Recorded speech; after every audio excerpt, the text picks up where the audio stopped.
पूरी कंप्लीट बात करेंगे। तो संविधान के भाग के बारे में सबसे पहले क्या, भारतीय संविधान के 25 भाग हैं, भागों में हैं।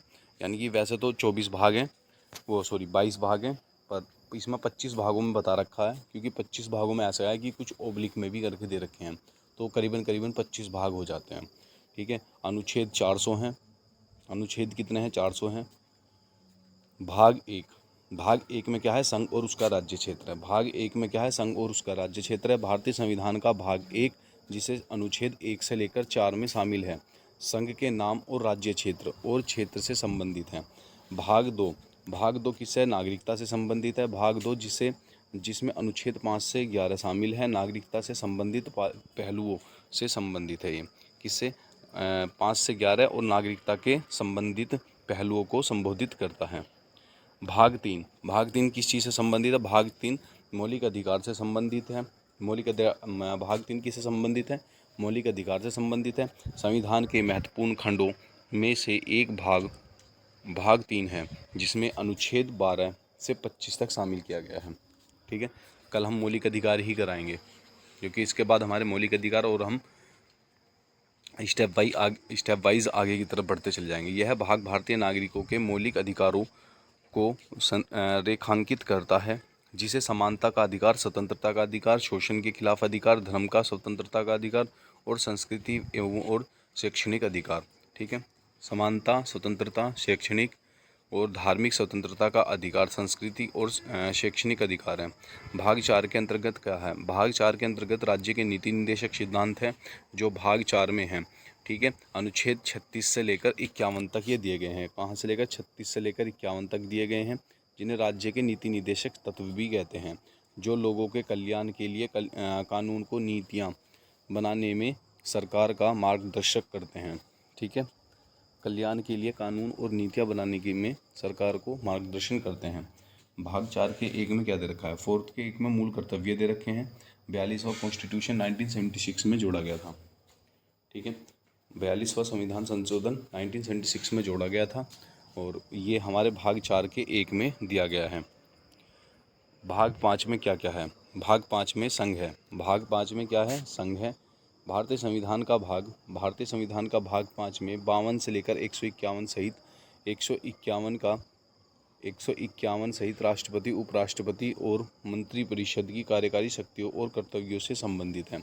तो भाग 5 कहीं से संबंधित है? पाँच बनता है पंच में क्या बनता है? संघ, तो संघ से संबंधित है। भाग 6 में राज्य से संबंधित है। भाग 6 किससे संबंधित है? राज्य से संबंधित है, जिसमें अनुच्छेद 152 से लेकर 237 शामिल है। राज्य सरकारों की शक्तियाँ और कार्यों का विवरण देता है। किससे? अनुच्छेद 152 से 237 शामिल है, राज्य सरकारों की शक्तियों और कार्यों का विवरण देता है। भाग 7 किससे संबंधित है? भाग 7 पहली अनुसूची के भाग बी में राज्य है। पहली अनुसूची के भाग बी में क्या है? राज्य है। संविधान की पहली अनुसूची के भाग बी में राज्यों से संबंधित है। किससे? राज्यों से संबंधित है। भाग 8 किससे संबंधित है? केंद्र शासित प्रदेश। अनुच्छेद 239 से 242 तक केंद्र शासित प्रदेशों को समर्पित है। यानी कि अनुच्छेद 239 से लेकर 242 तक केंद्र शासित प्रदेशों को से संबंधित है, यानी कि जितने भी केंद्र शासित प्रदेश हैं उनके बारे में बताया गया है। भाग कौन सा? भाग 8। ठीक है। और हमारा भाग 9 पंचायतों से संबंधित है। ठीक है। भाग 9 किससे संबंधित है? पंचायतों से संबंधित है, जो 243 से लेकर 243 के ओ के साथ पंचायतों के संरचना और संगठन को संबोधित करता है। भाग 9 के बाद भाग क्या है? 9 का ए। देखो, इन्हीं कारण से बढ़े गए हैं, जैसे 25 हुए हैं तो इन्हीं कारण से हुए हैं। जैसे कि 9 का ए नगर पालिका से संबंधित है। नगर पालिका अनुच्छेद 243 के पी से 243 के जेड जी शामिल हैं। नगर पालिकाओं पर चर्चा करता है, यानी कि नगर पालिका के बारे में बताएगा। पंचायत यानी कि देहात से जुड़े हैं जो भी पंचायती राज होंगी, उससे जुड़ा हुआ है 9th का। ठीक है। 9th का जो ए है वो किससे संबंधित है? नगर पालिकाओं से संबंधित है। जब भाग सहकारी समितियों वाला भाग 9 का बी किससे संबंधित है? अनुच्छेद 243 के जेड से लेकर एच शामिल हैं और सहकारी समितियां से संबंधित है। देखो, सहकारी समितियां होती हैं, ये सरकारी डिपार्टमेंट्स होते हैं, इनके लिए भी बने हुए होते हैं। ठीक है। भाग 10 में क्या है, अनुसूचित जाति और जनजाति क्षेत्र के लिए, अनुसूचित जाति और जनजाति क्षेत्र के लिए अनुच्छेद 243 और 244A 244 सॉरी, जिसमें भाग अनुच्छेद 244 और 244 के ए में शामिल है, अनुसूचित और जनजाति और क्षेत्रों के प्रशासन पर चर्चा करता है। भाग जो हमारा 11 है, संघ और राज्य के बीच संबंध स्थापित करेगा, ठीक है, संबंध बनाएगा संघ और राज्यों के बीच, वो अनुच्छेद 245 से 263 तक शामिल है। संघ और राज्यों के बीच विधि शक्तियों के वितरण की रूपरेखा तैयार करता है। किसके बीच? संघ और राज्य के बीच, संघ और राज्य के बीच क्या करता है, संबंध स्थापित करता है, ठीक है। और ये जिसमें अनुच्छेद 245 से 263 शामिल है। संघ और राज्य के बीच विधायी शक्तियों का क्या है, वितरण है। भाग 12 में क्या संबंधित है? भाग 12 में क्या है, वित्तीय संपत्ति और अनुबंध और मुकदमे संबंधित है। भाग 12 में क्या क्या संबंधित है, वित्त, संपत्ति, अनुबंध और मुकदमे। भाग 12 वित्तीय मामलों से संबंधित और अनुच्छेद 264 से 300A शामिल है, ठीक है। 264 से क्या शामिल है, 300A शामिल है। भाग जो है हमारा 13, भाग 13 में क्या है, भारत के क्षेत्रों के भीतर व्यापार वाणिज्य और संभोग, अनुच्छेद 301 से लेकर 307 में भारत के क्षेत्र के भीतर व्यापार वाणिज्य और संभोग पर चर्चा करता है। किस पर? भीतर व्यापार वाणिज्य और संभोग पर क्या करता है, चर्चा करता है। आई बात समझ में? तो भाग 13 भी हो गया हमारा। भाग 14 में क्या क्या है, भाग जो 14 है, राज्य और संघ और राज्यों के अधीन सेवाएं, यानी कि जो राज्य सरकार और संघ सरकार के अधीन जो सेवाएं आएंगी उनके बारे में बातें करता है। इसमें अनुच्छेद 308 से 323 तक है। इसमें सहित भाग 14 संघ और राज्यों के अधीन सेवाओं से संबंधित है, यानी कि संघ और राज्यों के बीच जो अधीन सेवाएं दी जाएंगी उनके बारे में संबंधित है। भाग 14 के बी में, अब देखो एक ये बढ़ गया, 14 के बी में क्या है, न्यायाधिकरण है। 14 के ए में न्यायाधिकरण से संबंधित है। इसमें कुछ अनुच्छेद 323 के ए और 323 के बी शामिल हैं।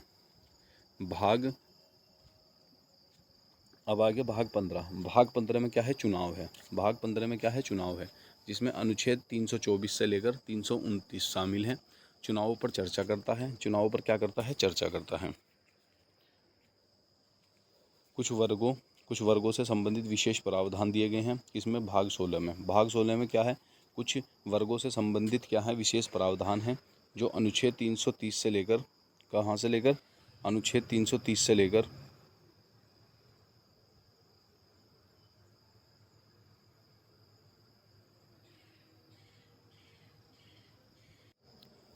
हाँ, तो देखिए अब क्या है कि भाग 16 में कुछ वर्गों से संबंधित विशेष प्रावधान दिए गए हैं, जो अनुच्छेद 330 से लेकर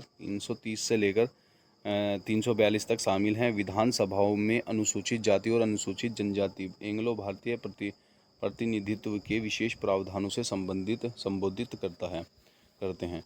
भाग 17 में क्या है, राजभाषा। भाग 17 में क्या है, राजभाषा है, जो भारत की आधिकारिक भाषाओं पर चर्चा की गई है। इसमें अनुच्छेद 343 के से लेकर 351 तक शामिल है। भाग 18 में क्या है, आपातकालीन प्रावधान है। भाग 18 में क्या है, आपातकालीन प्रावधान है, जो अनुच्छेद 352 से 360 के साथ साथ आपातकालीन प्रावधान भी शामिल किए गए हैं। क्या किए गए हैं, 352 से लेकर 360 के साथ साथ आपातकालीन प्रावधान भी शामिल हैं। अनुच्छेद 19 में क्या है, विविध है। अनुच्छेद 19 में क्या है, विविध है, जो अनुच्छेद 361 से लेकर 367 तक है, जो विविध प्रावधान है, जो क्या है, विविध प्रावधान है, ठीक है। आई बात समझ में? अनुच्छेद 20 में क्या क्या दिया गया है, अनुच्छेद 20 में संविधान में संबोधित संशोधन की प्रक्रिया पर चर्चा करता है, जो अनुच्छेद 368 से लेकर 378 भी शामिल करता है। जो अनुच्छेद 368 से लेकर क्या करता है, 378 करता है, संविधान में संशोधन है। संविधान में संशोधन की प्रक्रिया कहाँ से ली गई है, इसके बारे में आप कमेंट करके बताओगे। मैंने पीछे वाली क्लास में पढ़ा रखा है, ठीक है। जिस बच्चे ने नहीं करी है पीछे वाली क्लास, जाओ और पीछे वाली क्लास से करके आओ, ठीक है। इस वाली वीडियो को तभी ये अच्छे से समझ में आएगा, जो पहले पुरानी वाली चीज़ें देखोगे ना, पुरानी वाली चीज़ें पढ़ोगे, क्योंकि एक सिस्टम से पढ़ाई गई ये चीज़ें, ठीक है। हाल में तो इसमें ऐसा कुछ नहीं है ना, तो सीरियल वाइज ही याद करना होता है, और इसके बारे में पता चलता है कि हमें संविधान में टोटल पढ़ना क्या है, ठीक है। अस्थायी संक्रमणकालीन विशेष प्रावधान दिए गए हैं भाग 21 में। जो अस्थायी संक्रमणकालीन और विशेष प्रावधान है, वो अनुच्छेद 379 से 392 तक हैं, जो अस्थायी संकल्पकालीन और विशेष प्रावधानों से संबंधित हैं। भाग 21 के अंतर्गत दिया गया है। भाग 22 में क्या है? संक्षिप्त शीर्षक प्रारंभ हिंदी में आधिकारिक पाठ और निरीक्षण है वो अंतिम भाग। भाग जो है हमारा 22 में अनुच्छेद 393 से लेकर 394 में शामिल है। हिंदी में कुछ कानून का संक्षिप्त शीर्षक है, आधिकारिक पाठ और निरीक्षण निर्दिष्ट करते हैं। यही हमारे क्या थे, आज के भाग थे। तो टोटल 22 भाग। प्यारे से YouTube channel Sandeep technical classes में स्वागत है। आज मैं आप सभी के लिए लेकर आया हूँ मौलिक अधिकार। जैसे कि हम अब से पहले हम क्या पढ़ चुके हैं, अनुसूचियाँ भी पढ़ चुके हैं, भाग भी पढ़ चुके हैं, ठीक है। और भाग, अनुसूचियाँ, भाग और हमारे महत्वपूर्ण इंट्रोडक्शन, मतलब कि किस किस तरीके से प्रस्तावना आई थी, तो उद्देशिका भी हम पढ़ चुके हैं। आज हम पढ़ेंगे मौलिक अधिकार। मौलिक अधिकार की हम बेसिक स्ट्रक्चर पढ़ेंगे और संविधान जो इसके अनुच्छेद हैं वो हम कल से पढ़ेंगे, ठीक है। थोड़ा लंबा टॉपिक है, तो आज की वीडियो मैं इंट्रो में निकालने वाला हूँ। भाग 3 क्या है? अनुच्छेद 12 से 35 तक भाग 3 दिया गया है, ठीक है। 12 से 35 तक भाग 3 दिया गया है। इसे ग्रहण और प्रेरणा की गई अमेरिका के संविधान से। मौलिक अधिकार का देश इंग्लैंड है। मौलिक अधिकारों का जो देश कहलाता है वो इंग्लैंड है। और मूल अधिकारों की जो प्रवृत्ति है ये याद योग्य है। ये कौन से योग्य है? याद योग्य है। और संविधान सभा में 38 दिन तक चर्चा चली। किस में चली? ये वाद योग्य है। मूल अधिकार जो है ये वाद योग्य हैं। याद नहीं, वाद कर लेना, इसे वाद व्यय है ये, ठीक है।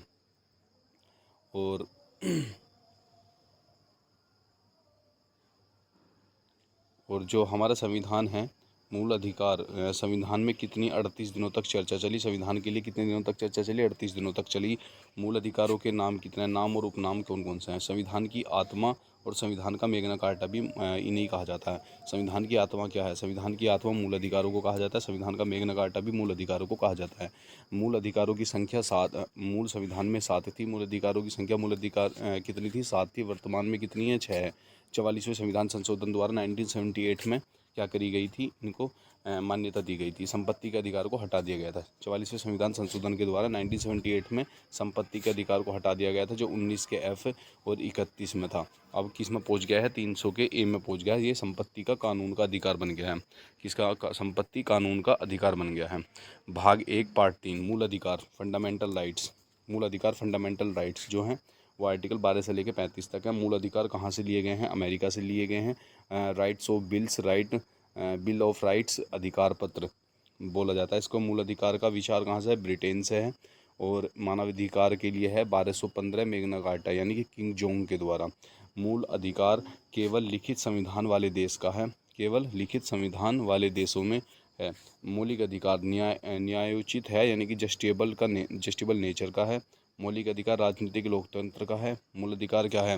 मौलिक अधिकार राजनीतिक लोकतंत्र का है। मौलिक अधिकार की सुरक्षा की गारंटी सुप्रीम कोर्ट और हाई कोर्ट देता है, ठीक है। मौलिक अधिकार की निलंबित हो सकते हैं, ये आपातकाल के समय ही निलंबित हो सकते हैं। मौलिक अधिकार अस्थायी हैं। मौलिक अधिकार कैसे हैं? अस्थायी हैं। और इनमें संशोधन किया जा सकता है। इनमें क्या किया जा सकता है? संशोधन किया जा सकता है। आई बात समझ में? उसके बाद मौलिक अधिकार संसद प्रतिबंध लगा सकती है, यानी कि मौलिक अधिकारों पर संसद क्या लगा सकती है? प्रतिबंध लगा सकती है। बात सही है। मौलिक अधिकारों पर संसद क्या लगा सकती है? प्रतिबंध लगा सकती है।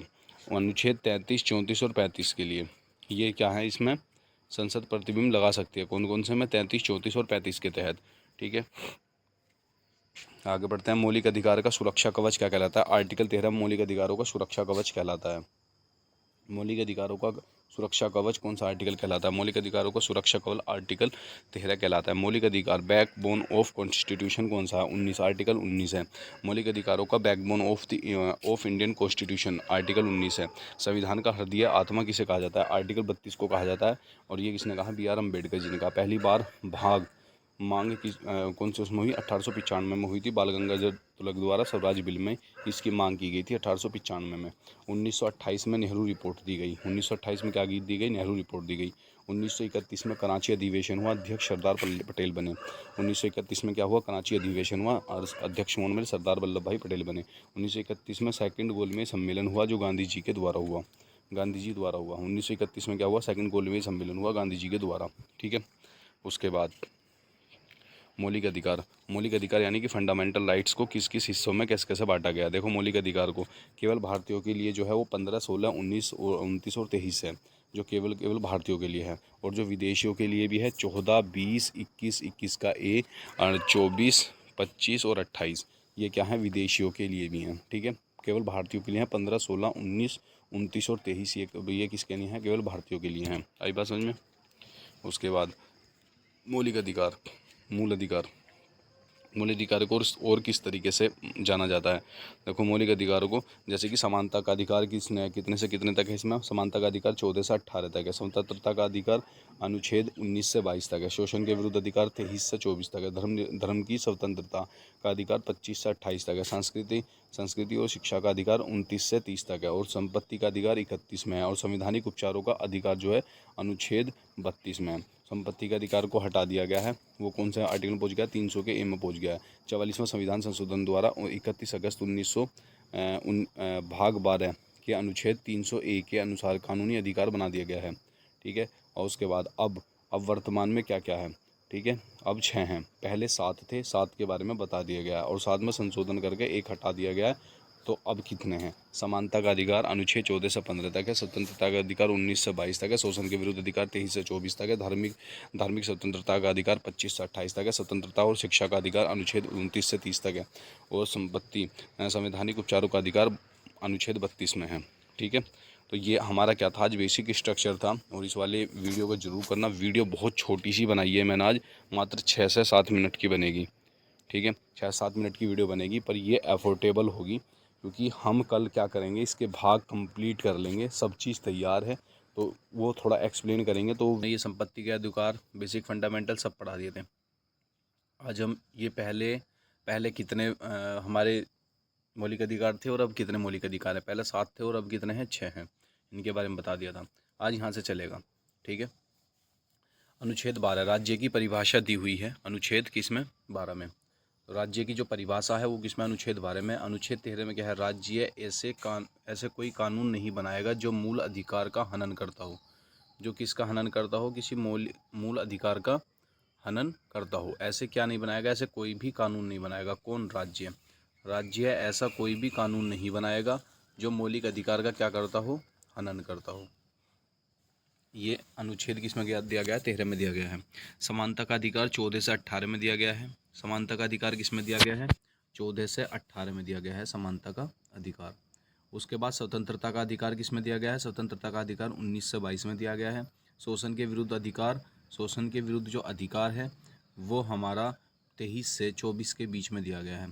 ठीक है, यानी कि शोषण के विरुद्ध का मतलब यह है, यानी कि छोटे बच्चे को कोई भी ऐसे फील्ड में काम नहीं कराना जहाँ पे हनन हो सके, कोई उससे भारी भरकम काम नहीं कराना। यानी कि छोटे बच्चे को, यानी कि जितने भी 14 साल से कम ईयर के बच्चे हैं, 14 साल तक के बच्चे को कहीं भी किसी मिल या मजदूर में कार्य नहीं कराना। धार्मिक स्वतंत्रता का अधिकार किसमें, धार्मिक स्वतंत्रता का अधिकार अनुच्छेद 25 से 28 के अंतर्गत है। सांस्कृतिक शिक्षा का अधिकार जो है वो 29 से 30 में है। सांस्कृतिक शिक्षा का अधिकार 29 से 30 में है। संवैधानिक उपचारों का जो अधिकार है वो अनुच्छेद 32 में है। इसमें है, अनुच्छेद 32 में है इसका संवैधानिक उपचारों का अधिकार। आई बात समझ में। उसके पश्चात क्या है, समानता के अधिकार को अब देखो डिफाइन करते हैं। 14 से 18 तक दिए गए हैं समानता का अधिकार। अब इनको एक एक डिफाइन करेंगे। यानी कि 14 में क्या दिया गया है, समानता का अधिकार दिया गया है, यानी कि भारत के सभी नागरिक विधि के समक्ष सभी समान तथा सभी को विधि का समान संरक्षण प्राप्त होगा। यानी कि नागरिक जो भी होंगे भारत के, उनको सभी को विधि के समक्ष, विधि यानी कि कानून के समक्ष समान तथा सभी को विधि के समान संरक्षण, यानी कि सभी को कानून के समान संरक्षण प्रदान किया जाएगा। ठीक है, और उसके पश्चात क्या है, देखिए अनुच्छेद 15 में क्या है, अनुच्छेद 15 में दिया गया है, अनुच्छेद 15 में दिया गया है नागरिक समानता, यानी कि जितने भी नागरिक होंगे उनमें सब में समानता का अधिकार होगा। 15 के 1 में क्या दिया गया है, सभी नागरिक एक समान है तथा सार्वजनिक उपयोग से सभी वस्तुएं सभी के लिए समान रूप से खुली हैं। यानी कि सभी जो वस्तुएं हैं सभी के लिए क्या खुली हैं, समान रूप से खुली हैं, और सभी को समानता का इसमें अधिकार दिया गया है। ठीक है, अनुच्छेद 15 के 2 में क्या दिया गया है, अनुच्छेद 15 के 2 में दिया गया है, जाति, धर्म, वंश, लिंग और जन्म स्थान के आधार पर कोई भी भेदभाव नहीं किया जाएगा। यानी कि किसी की जाति को देखकर या किसी के धर्म को देखकर, किसी के वंश को देखकर, किसी के लिंग को देखकर और जन्म स्थान के आधार को देखकर ये क्या दिया गया है, समानता के अधिकार को इसके अंतर्गत भेदभाव नहीं किया जाएगा। 15 के 3 में क्या दिया गया, 15 के 3 में दिया गया परंतु महिलाओं के कल्याण के लिए इन्हें सरकारी नौकरियों में आरक्षण और अन्य विशेषाधिकार दिए जा सकते हैं। अन्य क्या दिए जा सके हैं, विशेषाधिकार दिए जा सकते हैं। 15 के 4 में क्या है, SC ST OBC के कल्याण हेतु इन्होंने विशेषाधिकार दिए हैं। यानी कि जो SC ST है उनके कल्याण के लिए क्या है, कुछ विशेष अधिकार दिए गए हैं। 15 के 5 में क्या है, SC ST OBC हेतु शिक्षण संस्थाओं में विशेष प्रावधान दिए गए हैं। यानी कि 15 के 5 में क्या दिया गया, जो SC ST हैं OBC हैं उनके शिक्षण संस्थानों में विशेष प्रावधान क्या दिए गए हैं, इनको दिए गए हैं। उम्मीद करता हूँ ये आपको चीज़ें समझ में आई होंगी। उसके पश्चात क्या है, अनुच्छेद 15 को और डिफाइन देखते हैं। ठीक है, जैसे कि हमें अनुच्छेद 15 में दिया गया है कि नो डिस्क्रिमिनेशन, यानी कि कोई भेदभाव नहीं होगा। सबसे मेन चीज़ तो ये होगी, यानी कि धर्म के आधार पर, मूल वंश के आधार पर, जाति, लिंग और जन्म स्थान के आधार पर। ठीक है, देखो अनुच्छेद 15 में लास्ट में 5 आ रहा है और जो समानता भेदभाव नहीं होगा वो 5 ही प्रकार के दिए गए हैं कि ये 5 प्रकार से होगा। यही पढ़ा है, राज्य के अंदर भेदभाव नहीं होगा। 2 में प्राइवेट व्यक्ति की भेदभाव नहीं कर सकते। महिला प्लस विशेष बच्चों की परिस्थितियों पर ध्यान में रखने पर कोई कर भेदभाव नहीं हो सकता। सामाजिक और शिक्षा में कोई भी भेदभाव नहीं होगा। आर्टिकल प्रथम अमेंडमेंट के द्वारा प्रथम अमेंडमेंट जो हुआ था 1956 में के तहत जोड़ा गया।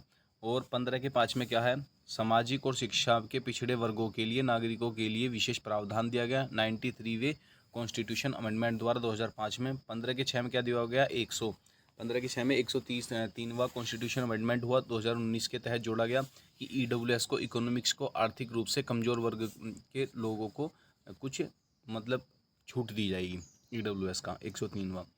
उसके पश्चात क्या है, देखो जो आर्टिकल 16 है, आर्टिकल 16 के अंतर्गत क्या क्या दिया गया। आर्टिकल 16 के अंतर्गत दिया गया है कि सरकारी नौकरियां, लोक सेवाओं में समानता दी जाएगी। यानी कि सभी को सरकारी नौकरियां और लोक सेवाओं में क्या दी जाएंगी, समानता दी जाएंगी। 16 के 1 में क्या है, सरकारी नौकरियों में सभी के लिए समान है। यानी कि सरकारी नौकरियां सभी के लिए क्या है, एक समान है। सभी के लिए क्या है, एक समान है। उसके पश्चात क्या है, और सभी को समान अवसर दिए जाएंगे। सभी को क्या दिए जाएंगे, समान अवसर दिए जाएंगे। 16 के 2 में क्या है, जाति धर्म वंश लिंग नस्ल तथा जन्म स्थान आदि के आधार पर सरकारी नौकरियों में कोई भेदभाव नहीं होगा। यानी कि किसके आधार पर, जाति के आधार पर, धर्म के आधार पर, वंश के आधार पर, लिंग नस्ल तथा जन्म स्थान के आधार पर सरकारी नौकरियों में कोई भेदभाव नहीं किया जाएगा। 16 के 3 में क्या है, परंतु राज्य मूल निवासी के आधार पर सरकारी नौकरियों में भेदभाव कर सकता है। यानी कि जो राज्य है वो अपने जैसे अब कैसे कर सकता है कि 15 के 16 के 3 में क्या कर सकता है, परंतु राज्य मूल निवास के आधार पर सरकारी नौकरियों में भेदभाव कर सकता है। यानी कि जो राज्य है वो अपने राज्य के लोगों को इतना दे सकता है कि दूसरे राज्य लोगों से ज़्यादा दे सकता है। ठीक है, 16 के 4 में क्या है, SC ST OBC ने सरकारी नौकरियों को पर्याप्त आरक्षण दिया है। SC ST ने जो OBC को सरकारी नौकरियों में पर्याप्त क्या दिया है, आरक्षण दिया है। नोट, इंदिरा साहिनी केस 1993 में के अनुसार आरक्षण की अधिकतम सीमा 50 वर्ष होगी, 50% रहेगी। जो इंदिरा साहनी केस है 1993 के अनुसार, उसमें जो अधिकतम सीमा दी गई है इसकी आरक्षण की, वो 50% ही रहेगी, बस इससे ज़्यादा नहीं हो सकती। 16 के 4 के 1 के अनुसार SC ST को सरकारी नौकरियों में पदोन्नति में आरक्षण मिलेगा। और 16 के 4 के 2 के अनुसार SC ST को सरकारी नौकरियों में विकलांग दिया जाएगा। विकलांग का सर्टिफिकेट जो होता है वो विकलांग दिया जाएगा। और 16 के 4 के 3 में क्या है, अल्पसंख्यक हेतु विशेष प्रावधान किए गए हैं। तो अनुच्छेद 16 उम्मीद करता हूँ आपको समझ में आ गया हो। देखो इसको दोबारा रिवीजन देखते हैं इसका, अनुच्छेद 16 का। तो अनुच्छेद 16 में दोबारा रिवीजन क्या है कि अनुच्छेद 16 है अपॉर्चुनिटी है, यानी कि लोक नियोजन में सरकारी नौकरियों में समानता होगी। धर्म की, मूल वंश की, जाति की, लिंग की, जन्म स्थान की, निवास और वंशानुक्रम की। 16 के 1 में क्या है, सभी को अवसर की समानता दी जाएगी। 16 के 2 में क्या है, धर्म, मूल वंश, जाति, लिंग, जन्म स्थान, निवास आदि स्थान पर वंशानुक्रम के आधार पर भेदभाव नहीं होगा। 16 के 3 में क्या है, निवास स्थान के आधार पर कोई भेदभाव नहीं होगा। 16 के 4 में क्या है, नौकरी में SC ST व OBC के लिए आरक्षण होगा। 16 के 5 में क्या, धार्मिक संस्थाओं में उसी धर्म के लोगों को नियुक्त किया जाएगा। 16 के छः में क्या है, 103वें कॉन्स्टिट्यूशन अमेंडमेंट 2019 के तहत जोड़ा गया कि EWS को एक वेकेयर सेक्शन दिया जाएगा जो आर्थिक रूप से कमजोर वर्ग को 10% का। ठीक है। 18 में क्या है, अनुच्छेद 18 में क्या क्या दिया गया, देखो 18 में क्या है, उपाधियों का प्रतिबिंब लगा दिया गया, यानी कि जो कोई अपनी उपाधियों पर उपाधियां रखते थे उन पर प्रतिबिंब लगाया गया। वो कैसे लगाया गया, 26 जनवरी 1950 को पूर्व की सभी उपाधियों अवैध मानी जाएंगी तथा भारत सरकार सेना और शिक्षा अतिरिक्त अन्य कोई भी उपाधि प्रदान नहीं करेगा। यानी कि बस जो भारत सरकार की सेना को और शिक्षा को अतिरिक्त और किसी भी क्षेत्र में उपाधियां नहीं दी जाएंगी।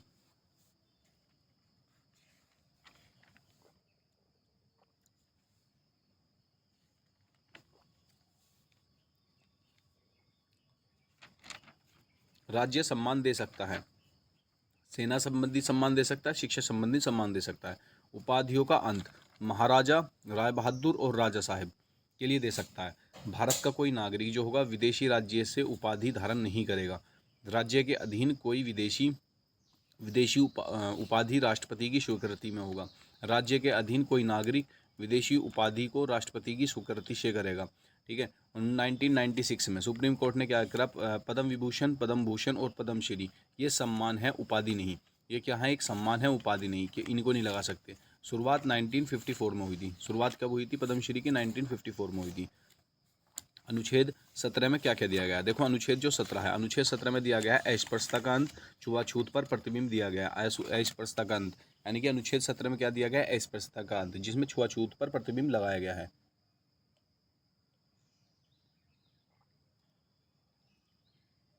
अस्पृश्यता निवारण अधिनियम 1955 में आया। अस्पृश्यता निवारण अधिनियम कब आया, 1955 में आया। ठीक है, मोस्ट इम्पोर्टेंट है ये। जनजातीय क्या है, जनजातीय अत्याचार निवारण अधिनियम 1985 में आया। अब जो अस्पृश्यता का अंत हुआ वो छुआछूत का जो अंत हुआ। अस्पृश्यता का अपराध अधिनियम बनाया गया 1955 में। ठीक है, में कुछ मूलभूत सुधार किए गए हैं इसमें, मतलब अस्पृश्यता के अंदर 1955 में मूलभूत सुधार किए गए। 1976 में अस्पृश्यता को अपराध अधिनियम 1955 को नया नाम नागरिक अधिकार का संरक्षक दिया गया। कुछ वर्गों के लोगों को के जन्म एवं जाति के आधार पर छुआछूत नहीं होगी। यानी कि किसके आधार पर, जन्म के आधार पर, जाति के आधार पर छुआछूत नहीं। समाज में, धार्मिक स्थानों में, सार्वजनिक स्थानों में, निजी स्थानों में, निजी होटल में, राज्य अधिकृत स्थानों में अस्पृश्यता छुआछूत करना विधि के अनुसार दंडनीय अपराध बनाया गया। विधि के अनुसार क्या बनाया गया, दंडनीय अपराध बनाया गया। आई बात समझ में। उसके पश्चात आगे बढ़ दिया गया है। और मूल संविधान में इसमें 7 प्रकार की स्वतंत्रताएं थी। प्रेजेंट में 6 प्रकार की स्वतंत्रताएं हैं। मूल संविधान में कितनी थी, 7 प्रकार की थी, और वर्तमान में कितनी है, 6 प्रकार की स्वतंत्रताएं हैं। तो हम चलते हैं पहले वाले में क्या दे रखा है। अनुच्छेद 19 में क्या है, मूल संविधान में 7 प्रकार की स्वतंत्रताएं थी परंतु वर्तमान में 6 प्रकार की स्वतंत्रताएं हैं। 19 के 1 में क्या, वाक स्वतंत्रता और विचार एवं अभिव्यक्ति की स्वतंत्रता, यानी कि स्वतंत्रता, बोलने भाषण का अधिकार, प्रेस, मीडिया एवं सिनेमा की स्वतंत्रता इसमें शामिल हैं। प्रेस, मीडिया एवं सिनेमा की स्वतंत्रता क्या है, इसी के अंतर्गत है 19 के 1 में। शांतिपूर्वक बिना हथियार के सम्मेलन, धारण, प्रदर्शन आदि करने का अधिकार। शांतिपूर्वक क्या है, बिना हथियार के सम्मेलन करना, धरना करना, प्रदर्शन आदि करने का अधिकार जो है वो 19 के 2 के अंतर्गत दिया गया है। 19 के 3 के अंतर्गत क्या दिया गया है, शांतिपूर्वक बिना हथियार के संघ बनाना, समुदाय बनाना, दल बनाना, संगठन बनाना व सहकारी समितियों का बनाने का अधिकार 19 के 3 में दिया गया है।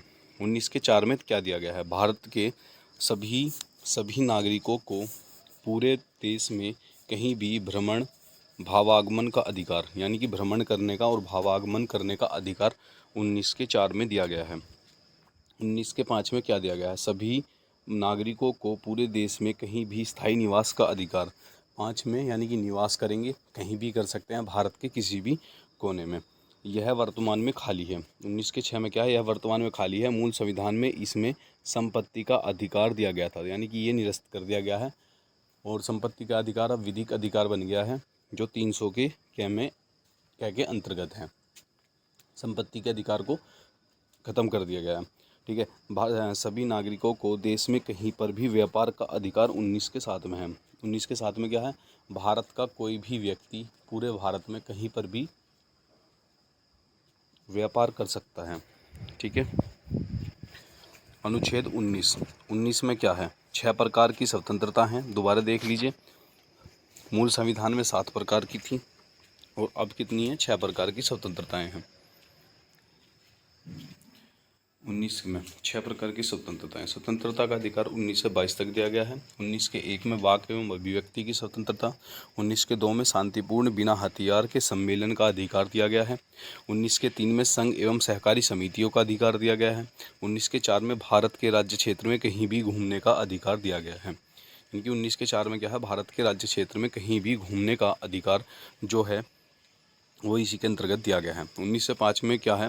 19 के 5 में क्या? भारत के राज्य क्षेत्र में कहीं भी निवास या फिर रहने का अधिकार और कोई भी वृत्ति का व्यापार 19 के 6 में दिया गया है। मूल संविधान में अनुच्छेद 19 में 7 अधिकार थे। कितने अधिकार थे? अभी ऊपर ही बताया था, 7 अधिकार थे। संपत्ति का अधिकार हटा दिया गया है 44वें कॉन्स्टिट्यूशन अमेंडमेंट के द्वारा। 44वां कॉन्स्टिट्यूशन अमेंडमेंट कब हुआ था? 1978 में हुआ था। 19 के 3 में क्या है? सहकारी समितियां हैं 97वें वाले अमेंडमेंट के द्वारा, जो 2011 में है। ठीक है, 2011 में जोड़ी गई थी। कब जोड़ी गई थी? 2011 में। हाँ तो बच्चों, आपातकाल यानी कि इसमें निम्नलिखित परिस्थितियों में उपरोक्त सभी स्वतंत्रताएं छीनी जा सकती हैं। देखो कौन कौन से स्वतंत्रताएं छीनी जा सकती हैं और किस किस समय पे। आपातकाल लागू होने पर स्वतंत्रताएं छीनी जा सकती हैं। सेना, अर्धसैनिक बल तथा पुलिस कर्मियों के संबंध में आपातकाल छीनी जा सकती हैं। न्यायिक अवमानना के संबंध में क्या छीनी जा सकती है? स्वतंत्रताएं छीनी जा सकती हैं। यानी कि जो न्यायिक अवमानना नहीं होगी, ठीक है, देश की एकता और अखंडता के विरुद्ध जब भी कभी बात आएगी तो स्वतंत्रता छीनी जाएगी।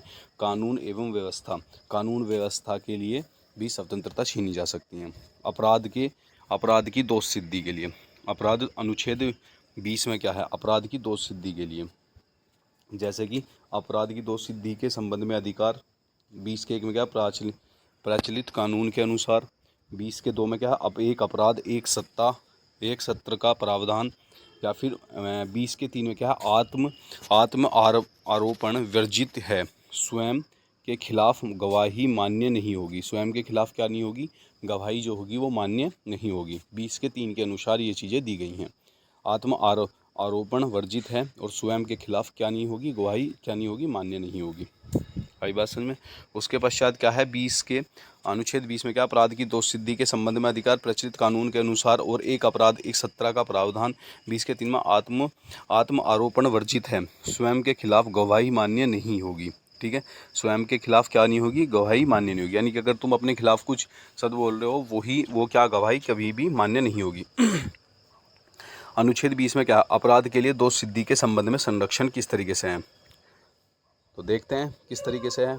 कोई व्यक्ति तब तक दोषी नहीं ठहराया जाएगा जब तक उसे किसी विधि या अतिक्रमण ना किया हो।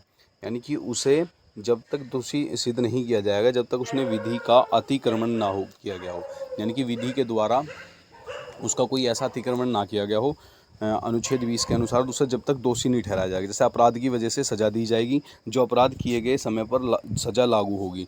यानी कि ये नहीं है कि अभी अगर आज हमारी सज़ा है किसी भी व्यक्ति को मृत्यु करने पर फांसी की सज़ा, और उसने मृत्यु कारित करी उसने कल, तो अगर उसने आज अमेंडमेंट के द्वारा बदल दिया गया कानून कि शाम तक, आज पूरे दिन में शाम तक क्या हो गया कि ये कानून आया कि मर्डर की वो जो सज़ा है वो आजीवन ना कर या फिर फांसी की सज़ा ना कर आजीवन कारावास कर दी गई है।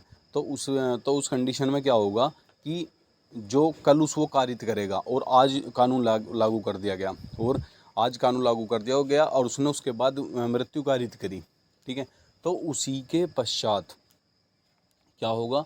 उसी के पश्चात उसे सज़ा मिलेगी जो कानून आज लगेगा। ये नहीं कि अब से जो 10 साल पहले कानून था उसके अनुसार उसे सज़ा मिलेगी, नहीं, ऐसा कुछ भी नहीं है। ठीक है, किसी व्यक्ति को एक अपराध के लिए एक से अधिक सज़ा नहीं दी जाएगी। यानी कि कोई व्यक्ति है, अगर उसने एक अपराध किया है तो उसे एक ही सज़ा मिलेगी, अधिक नहीं मिलेगी। किसी व्यक्ति को खुद के विरुद्ध गवाही देने के लिए बाध्य नहीं किया जाएगा। यानी कि ऐसा नहीं है कि तुम मर्डर करके आए तो तुम्हें जो तुम अपने खिलाफ दोगे नहीं, हाँ मैंने ही मर्डर किया है, तो वो तुम्हारी गवाही मान्य नहीं होगी जब तक उसके प्रमाणित साक्ष्य नहीं मिल जाते। ठीक है, तो ये बताया गया था। 21 में क्या क्या दिया गया? 21 में प्राण एवं दैविक अधिकार, जीवन का अधिकार के बारे में बताया गया है। प्रत्येक व्यक्ति को निजता और गरिमा पूर्ण जीने का अधिकार है। प्रत्येक व्यक्ति को क्या है? निजता और गरिमा पूर्ण जीने का अधिकार है। अनुच्छेद 21 के 2 में क्या है? किसी को भी आत्महत्या, इच्छा मृत्यु का अधिकार नहीं है। किसी भी आत्महत्या और इच्छा मृत्यु का अधिकार नहीं है। 21 के ए में क्या है? 6 वर्ष से 14 वर्ष तक के बालकों को हेतु निःशुल्क एवं अनिवार्य प्रारंभिक शिक्षा का अधिकार दिया गया है। ये कब दिया गया? 2002 में 86वें कॉन्स्टिट्यूशन अमेंडमेंट के द्वारा। मोस्ट इम्पोर्टेंट पॉइंट है, यूपीएसआई के लिए तो बहुत ज़्यादा इम्पोर्टेंट है। तो सुन लीजिए एक बार और कि 21 के ए में क्या दिया है? 6 से 14 वर्ष तक के बालकों हेतु निःशुल्क एवं अनिवार्य प्रारंभिक शिक्षा का अधिकार 2002 से में 86वां संविधान संशोधन में जोड़ा गया। प्राण, अब देखो 21 में यानी कि 86वां संविधान संशोधन में ये जोड़ा गया कि जो भी कोई बच्चा होगा 6 से 14 वर्ष तक का, उसे प्रारंभिक शिक्षा बिल्कुल मुफ्त और निःशुल्क दी जाएगी। ठीक है, और पूरा 21 का कहता क्या है? प्राण एवं दैविक जीवन का अधिकार, प्रत्येक व्यक्ति को निजता और गरिमा पूर्ण जीने का अधिकार है। किसी को भी आत्महत्या, इच्छा मृत्यु का अधिकार नहीं है। अनुच्छेद 21 में और क्या चीज़ें दी गई हैं? अनुच्छेद 21 में प्राण एवं दैहिक स्वतंत्रता का अधिकार क्या है? किसी व्यक्ति को उसके प्राण एवं दैहिक स्वतंत्रता के विधि द्वारा स्थापित प्रक्रिया, विधि द्वारा क्या है? स्थापित प्रक्रिया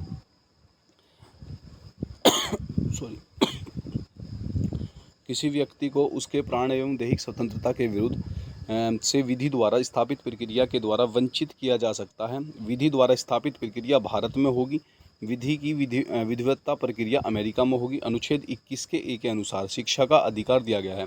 राज्य 6 से 14 वर्ष तक के बच्चों को निःशुल्क शिक्षा एवं अनिवार्य शिक्षा उपलब्ध कराया जाएगा। 86वें संविधान कॉन्स्टिट्यूशन अमेंडमेंट के द्वारा 2002 के तहत ऐसा किया गया है। 86वें संविधान संशोधन अधिनियम 2002 के तहत ऐसा किया गया है। लेकिन उच्च या व्यावसायिक शिक्षा नहीं होगी। उच्च व व्यावसायिक शिक्षा नहीं होगी। शिक्षा का अधिकार, right to education, RTE act 2009 के अनुसार निःशुल्क शिक्षा, निःशुल्क एवं अनिवार्य शिक्षा के लिए जो शिक्षा का अधिकार आया, right to education, RTE act आया 2009 में। निःशुल्क एवं शिक्षा, अनिवार्य शिक्षा के लिए आर्टिकल 20 और 21 की तहत कि किसी भी हालत में निलंबित नहीं होंगे। 44वें कॉन्स्टिट्यूशन अमेंडमेंट 1978 द्वारा। ठीक है, 20 और 21 कभी भी क्या नहीं होंगे? निलंबित नहीं होंगे। गिरफ्तारी एवं निजता का अधिकार क्या है? गिरफ्तारी एवं नज़रबंदी में अधिकार, 3 अधिकार है। पुलिस द्वारा गिरफ्तार का कारण बताना, यानी कि पुलिस क्या होगा? तुम्हें गिरफ्तार करेगी तो पुलिस तुम्हें कारण बताकर ही गिरफ्तार करेगी।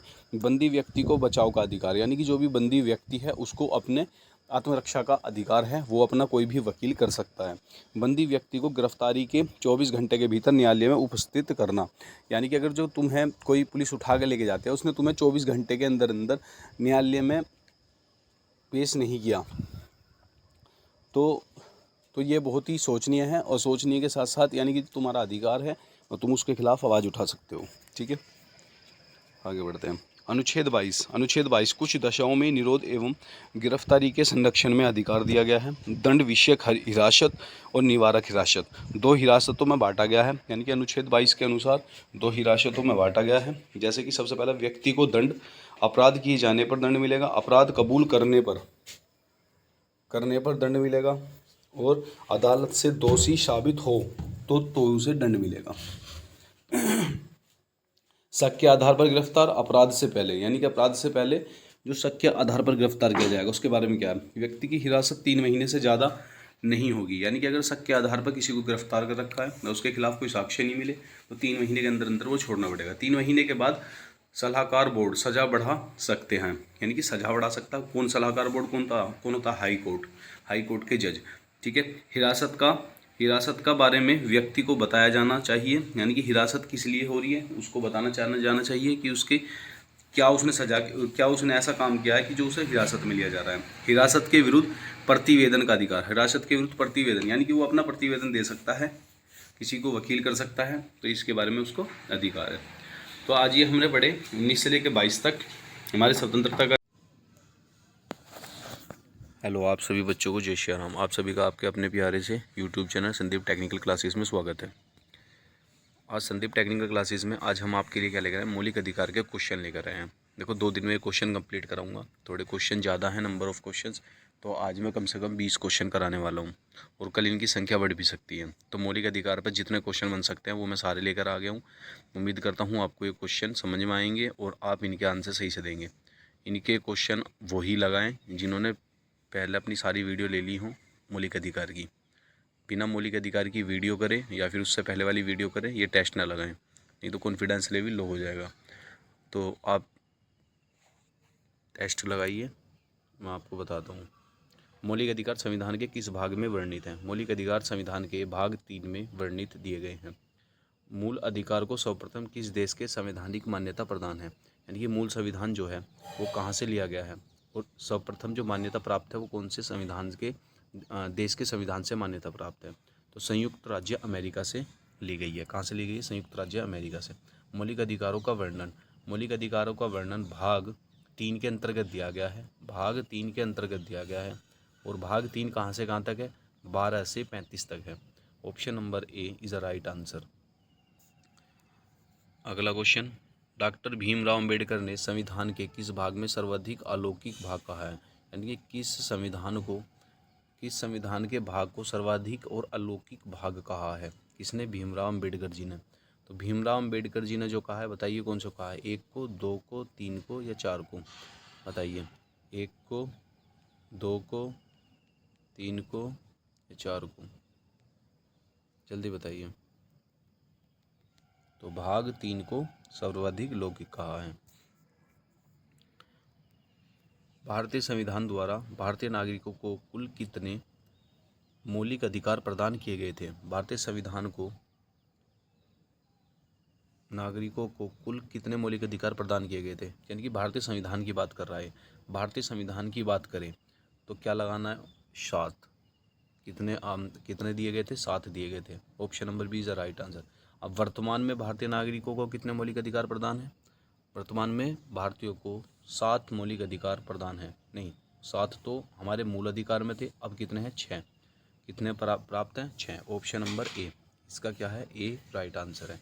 ऊपर वाले का बी राइट आंसर है। ठीक है। भारत के संविधान में मौलिक अधिकार, भारत के संविधान में मौलिक अधिकार कब से हैं? जब मूल संविधान का हिस्सा था। ये किसके थे? मूल संविधान के हिस्से थे। Option number A is the right answer. भारतीय संविधान में न्यायालय में कौन परिवर्तनीय है? नीति निर्देशक सिद्धांत परिवर्तनीय है, प्रस्तावना परिवर्तनीय है, मूल कर्तव्य परिवर्तनीय है और मूल अधिकार परिवर्तनीय है। बताइए। जो बदले जा सकते हैं। नीति निर्देशक सिद्धांत, प्रस्तावना, मूल कर्तव्य और मूल अधिकार।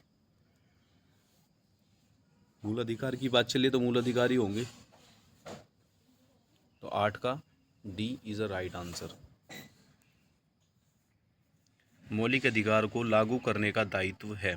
मौलिक अधिकार को जो लागू करने का दायित्व है वो किसका है? मौलिक अधिकार को लागू करने का जो दायित्व है वो किसका है? देखो, मौलिक अधिकार जो लागू कर सकता है हमारा उच्च न्यायालय और उच्च न्यायालय पर, यानी कि उच्चतम न्यायालय और उच्च न्यायालय, यानी कि दोनों। तो option number C is a right answer, उपयुक्त दोनों। मौलिक अधिकार को जो लागू कर सकता है हमारा उच्चतम न्यायालय और उच्च न्यायालय, उच्चतम और उच्च, दोनों न्यायालय, ये हमारे मौलिक अधिकार को लागू करने का दायित्व इन्हीं के पास दिया गया है। मौलिक अधिकार का निलंबन कौन कर सकता है? मौलिक अधिकार का निलंबन कौन कर सकता है? बताइए। प्रधानमंत्री, संसद, राष्ट्रपति, सर्वोच्च न्यायालय। प्रधानमंत्री, संसद, राष्ट्रपति, सर्वोच्च न्यायालय। मोस्ट इंपोर्टेंट क्वेश्चन है। बताइए कौन कर सकता है? तो प्रधानमंत्री कर सकता है, संसद कर सकती है, राष्ट्रपति या सर्वोच्च न्यायालय। बताइए जल्दी, कौन कर सकता है? मौलिक अधिकार का निलंबन कौन कर सकता है? Option number C is a right answer, राष्ट्रपति। राष्ट्रपति के पास ही ये शक्ति हैं। करेगा तो खैर मंत्रिमंडल के सिफारिश पर राष्ट्रपति कर सकता है। मौलिक अधिकार का निलंबन कौन कर सकता है? राष्ट्रपति कर सकता है।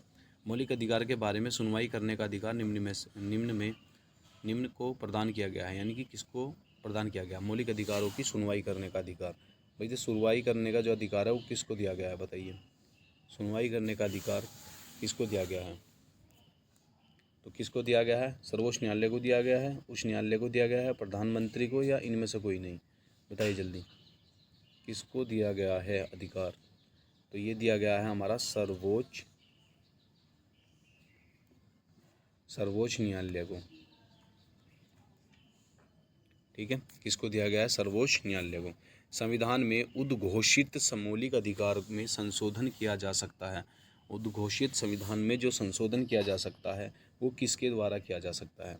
राष्ट्रपति के द्वारा, सर्वोच्च न्यायालय के द्वारा, संसद के द्वारा, उपयुक्त में से कोई नहीं? बताइए। तो संविधान में जो उद्घोषित मौलिक अधिकारों में जो संसद किया जा सकता है तो उसके लिए बिल पास किया जाएगा संसद में। संसद में बिल पास किया जाएगा तो इसका ऑप्शन नंबर सी कौन सा है? ऑप्शन नंबर सी, स्वीकृति दे सकता है राष्ट्रपति। ठीक है, पर जो बिल पास होगा तो संसद के द्वारा पास होगा संशोधन करने के लिए, संसद उस पर डिसीजन लेगी। निम्नलिखित में से कौन से मामले में उच्च न्यायालय तथा उच्चतम न्यायालय की अधिकारिता में आते हैं? किसके, यानी कि उच्च न्यायालय और उच्चतम न्यायालय किसकी अधिकारिता में आते हैं? केंद्र व राज्य के बीच विवाद में, राज्य के परस्पर विवाद में, मूल अधिकारों का प्रवर्तन में, संविधान के उल्लंघन से संरक्षण में। बताइए कौन सा है इसका? ऑप्शन 30 का कौन सा है? केंद्र राज्य के बीच संबंध में,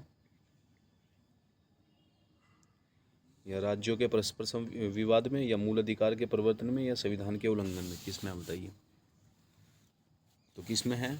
option number C is right answer, मूल अधिकार क्या प्रवर्तन में। भारतीय संविधान के अंतर्गत मूल अधिकार का संरक्षण कौन करता है? मूल अधिकार का जो संरक्षण है वो कौन करता है? संसद करती है, राष्ट्रपति करते हैं, न्यायपालिका करती है, मंत्रिमंडल करते हैं? बताइए। जो मूल अधिकारों का संरक्षण है वो कौन करता है?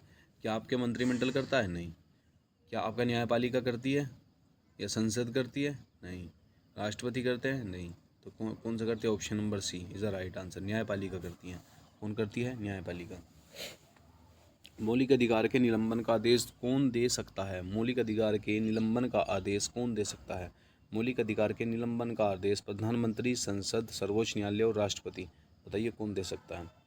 देखो, प्रधानमंत्री दे सकता है? नहीं, प्रधानमंत्री के पास ये वाली शक्ति नहीं है। संसद दे सकती है, हो सकता है। सर्वोच्च न्यायालय, निलंबन का आदेश उच्च न्यायालय ने कभी इंटरफेयर नहीं करा किसी की स्वतंत्रता में।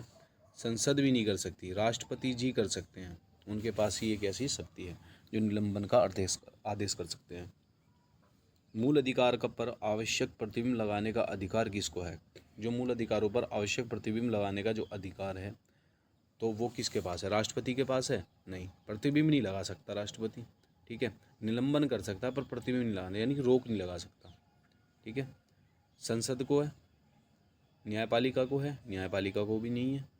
अब प्रतिबिंब लगाने का, प्रतिबिंब, हाँ देखो, प्रतिबिंब से तुम्हारे मन में आएगा कि ये हो सकता है न्यायपालिका, क्योंकि न्यायपालिका ही रोकथाम लगाती है, परंतु है किस पे? संसद पर। ऑप्शन नंबर बी, तो संसद पर है ये प्रतिबिंब लगाने का अधिकार। मौलिक अधिकार का प्रमुख उद्देश्य क्या है? मौलिक अधिकार का जो प्रमुख उद्देश्य है वो क्या है?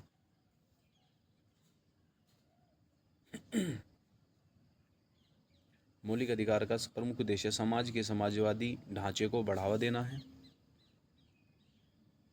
समाजवादी ढांचे को बढ़ावा देना, समाज के, ऐसा कुछ भी नहीं है, सबको बढ़ावा देता है। व्यक्तिगत स्वतंत्रता को सुनिश्चित करना, या फिर न्यायपालिका की स्वतंत्रता को सुनिश्चित करना।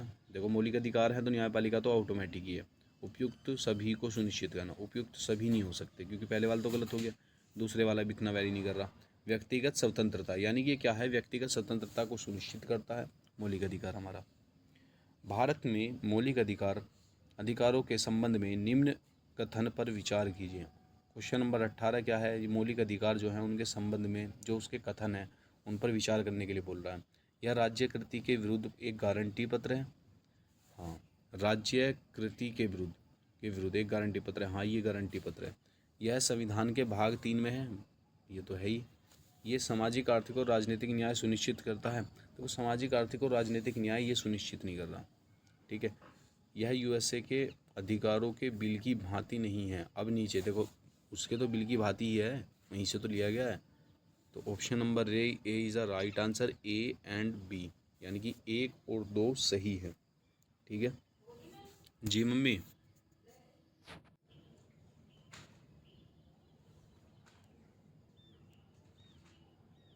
बताइए, समानता का अधिकार कौन से अनुच्छेद में दिया गया है? क्या अनुच्छेद 5 से 9 में हो सकता है? नहीं, अनुच्छेद 5 से 9 में कतई नहीं हो सकता, क्योंकि इसमें कभी ये दिया ही नहीं गया।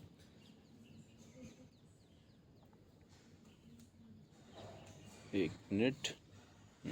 तो 5 से 9 में हो सकता है? नहीं, 5 से 9 में कभी नहीं हो सकता। समानता का अधिकार भारतीय संविधान के किन 5 अनुच्छेदों में दिया गया? 5 अनुच्छेद कौन कौन से हैं? वो देखो, 5 से 9 है क्या? 5 4 9। पहली बात तो 5 अनुच्छेद दे रखा है इसने, तो 5वें में है? नहीं है, बिल्कुल ही 5 से 9 में नहीं है। अनुच्छेद 9 से 13 में है? 9 से 13 में भी नहीं दिया, क्योंकि 9 से 13 में भी क्या है कि जो हमारे अनुच्छेद हैं वो स्वतंत्रता का जो अधिकार है, और ये जो मौलिक अधिकार है, मौलिक अधिकार 12 से किस में है? 35 के अंतर्गत दिए गए हैं। 12 से 35 में दिए गए हैं, तो 9 का 13 का तो कोई मतलब ही नहीं बनता।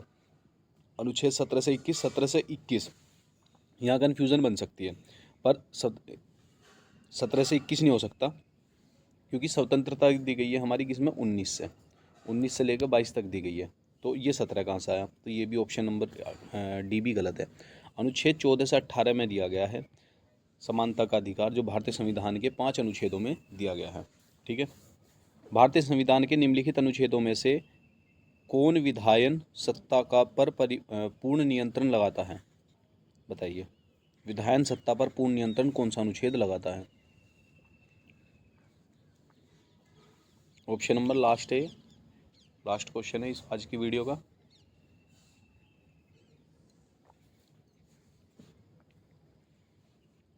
सोलह में तो नहीं, 17 में तो इस समानता है, यानी कि अस्पृश्यता। अनुच्छेद 15 भी नहीं है, अनुच्छेद 16 भी नहीं है, अनुच्छेद नंबर ए, यानी कि ए ऑप्शन है, अनुच्छेद 14 के अंतर्गत दिया गया है। यानी कि समानता का जो भारतीय संविधान के अनुच्छेदों में जो विधायन सत्ता है वो अनुच्छेद 14 में दी गई है। अनुच्छेद 14 में विधायन सत्ता दी गई है। तो उम्मीद करता हूँ आपको ये क्वेश्चन समझ में आए होंगे, और कल हम घर के लिए क्वेश्चन और दे रहा हूँ। भारतीय संविधान की प्रस्तावना में प्रयुक्त समाजवाद शब्द को निम्नलिखित में से कौन से अनुच्छेद के साथ मिलाकर सर्वोच्च न्यायालय को समान कार्य के लिए समान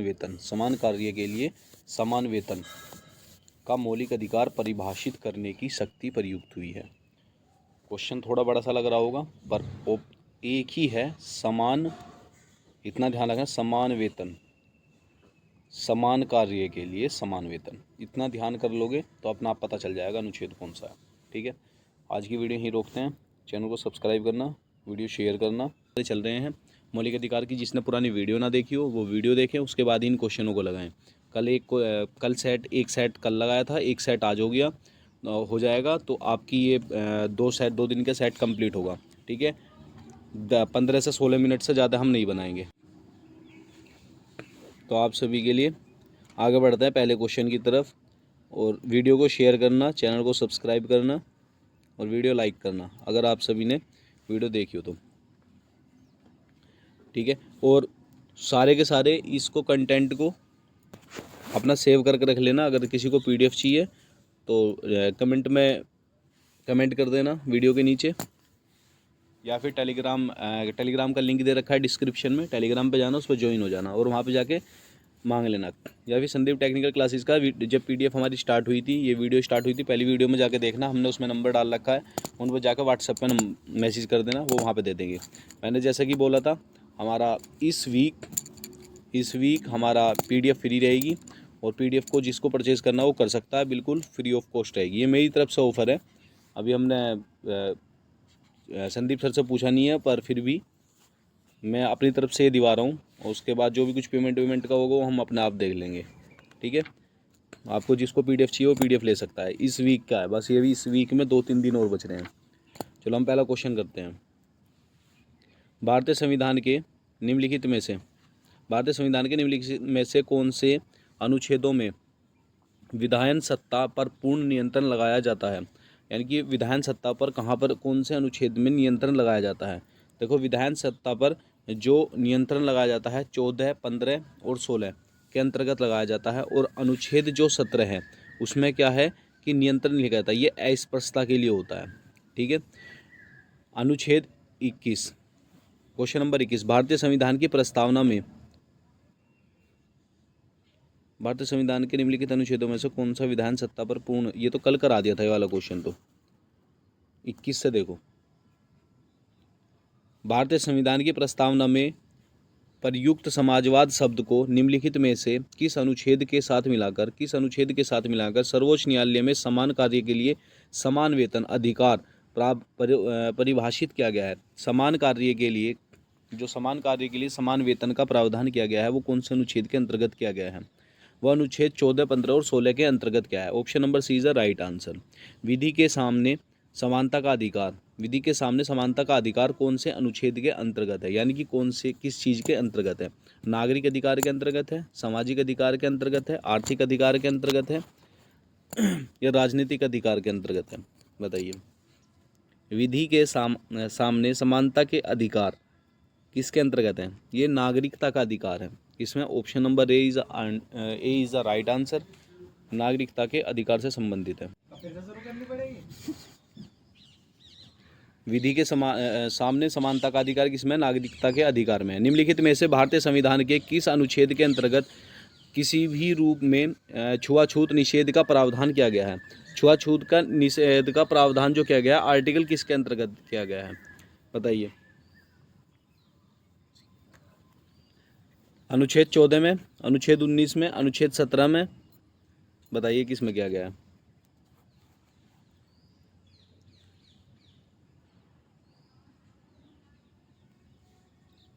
अनुच्छेद 17 में किया गया है, जिसमें समानता का अधिकार से रिलेटेड है ये।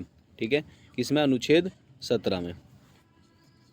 समानता का अधिकार भारतीयों के लिए सुनिश्चित करता है। समानता का अधिकार जो है वो भारतीयों के लिए सुनिश्चित करता है। वो किसको सुनिश्चित करता है?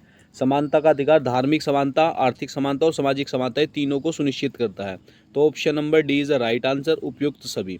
जो समानता का अधिकार है धार्मिक समानता, आर्थिक समानता और सामाजिक समानता के बारे में प्रावधान करता है। संविधान के किस अनुच्छेद में प्रावधानों के अंतर्गत, क्वेश्चन नंबर 26 है, संविधान के अनुच्छेदों में प्रावधानों के अंतर्गत भारत सरकार द्वारा भारत रत्न, पद्म विभूषण आदि अलंकार प्रदान किए जाते हैं? यानी कि पदावधि से रिलेटेड है, अलंकरण प्रदान किए जाते हैं, वो कौन से अनुच्छेद के अंतर्गत है? बताइए। 26 का क्वेश्चन कौन सा होगा? अनुच्छेद 15, अनुच्छेद 18, अनुच्छेद 21, अनुच्छेद 23? बताइए। तो ये कौन सा है? अनुच्छेद 18। अनुच्छेद 18 के अंतर्गत दिया गया है। जो भी कोई पद्म विभूषण, पद्म भूषण या फिर कोई भी ऐसा पद है तो उसके बारे में, पदावधि के बारे में जो बताया गया है वो अनुच्छेद 18 में बताया गया है। 1995 में पारित अस्पृश्यता का अपराध अधिनियम को वर्तमान में किस नाम से जाना जाता है?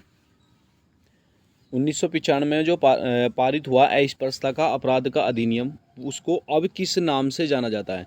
इसको नाम जाता है सिविल अधिकार संरक्षण अधिनियम। Option number D is the right answer. किसके नाम से जाना जाता है? सिविल अधिकार संरक्षण अधिनियम के नाम से जाना जाता है।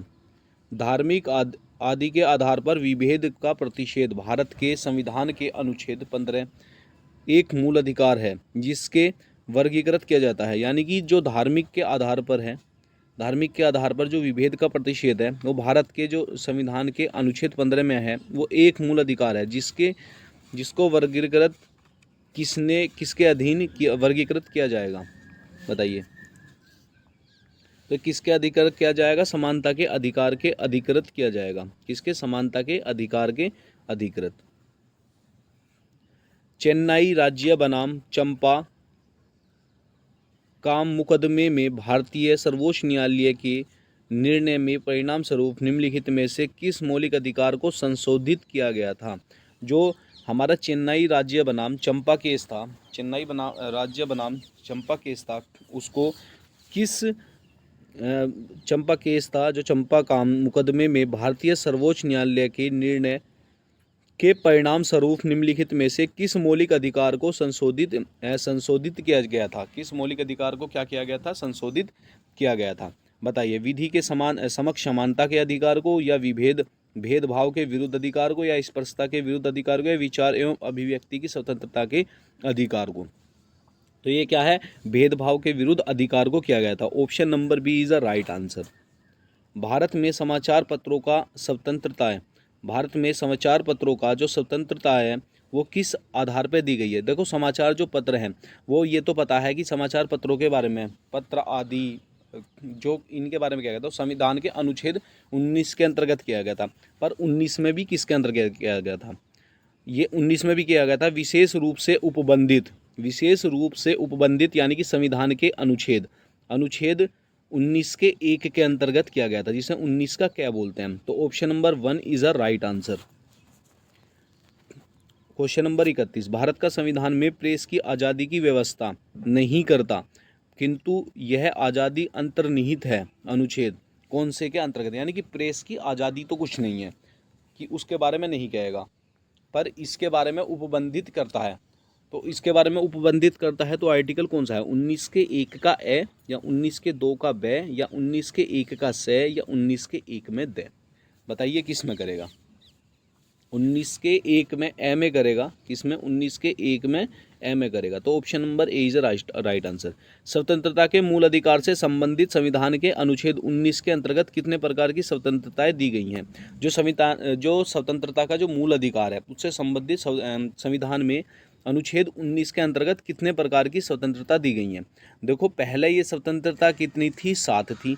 अब घटाकर कितनी कर दी गई है? 6 कर दी गई है। तो option number C is the right answer. जो संपत्ति का अधिकार था, वो संपत्ति का अधिकार अब संवैधानिक अधिकार बन चुका है, जो 300 के ए में प्रस्तावित कर दिया गया है, यानी कि उसको जोड़ दिया गया है। कौन से संविधान संशोधन के द्वारा जोड़ दिया गया है वो कमेंट बॉक्स में आप लोग बताओगे। स्वतंत्रता का जो अधिकार है संविधान के किस अनुच्छेद के अंतर्गत वर्णित है? स्वतंत्रता का अधिकार है जो कौन से के अंतर्गत है? ये 19 से 22 तक के में अंतर्गत है, ठीक है, क्योंकि 19 से 22 के अंतर्गत ये ऐड है। तो option number B is a right answer. तो स्वतंत्रता का अधिकार जो है 19 से 22 के अंतर्गत है। अनुच्छेद 19 में वर्णित स्वतंत्रता निम्नलिखित में से किसको प्राप्त है? अनुच्छेद जो 19 में है ये किसके अंतर्गत प्राप्त है? जो वर्णित स्वतंत्रता है भारत के निवासियों को, भारत में पैदा हुए सभी व्यक्तियों को, या केवल भारतीय नागरिकों को? बताइए कौन से के अंतर्गत है? जो अनुच्छेद 19 के अंतर्गत है, अनुच्छेद 19 में जितनी भी स्वतंत्रता दी गई है वो केवल भारतीयों के लिए ही वैलिड है। तो ये कौन सा होगा? Option number C is the right answer. केवल भारतीय नागरिकों को ये स्वतंत्रता दी गई है। और इस स्वतंत्रता में कितने प्रकार की स्वतंत्रता है अभी बताया था मैंने। कमेंट बॉक्स में करके बताओ कितनी स्वतंत्रता बताया, और कौन से संविधान संशोधन के द्वारा बताया ये भी बताओ। भारतीय संविधान का अनुच्छेद 21 निम्नलिखित में से किसके विरुद्ध संरक्षण प्रदान करता है? जो भारत में संविधान का अनुच्छेद 21 है वो किसके विरुद्ध संरक्षण प्रदान करता है? वो बताइए किसके विरुद्ध करता है? केवल कार्यपालिका के विरुद्ध, या केवल विधायिका के विरुद्ध, या केवल न्यायपालिका के विरुद्ध, या कार्यपालिका तथा विधायिका दोनों के विरुद्ध? ठीक है, देखिए, कभी भी अगर दोनों वाला क्वेश्चन आ जाए और तुम्हें इसका आंसर ना पता हो तो इसमें मोस्टली जो दोनों के लिए हो तो वही हम आंसर पे टिक कर देते हैं, तो मोस्टली वही आंसर होता है। पर ये जब लगाना है जब तुम्हें बिल्कुल ही क्वेश्चन ना आता हो और तुम्हें क्वेश्चन अटैम्प्ट ही करना हो। तो भारतीय संविधान का अनुच्छेद 21 के अंतर्गत निम्नलिखित में से किसके विरुद्ध संरक्षण प्रदान करता है? कार्यपालिका तथा विधायिका दोनों के विरुद्ध संरक्षण प्रदान करता है।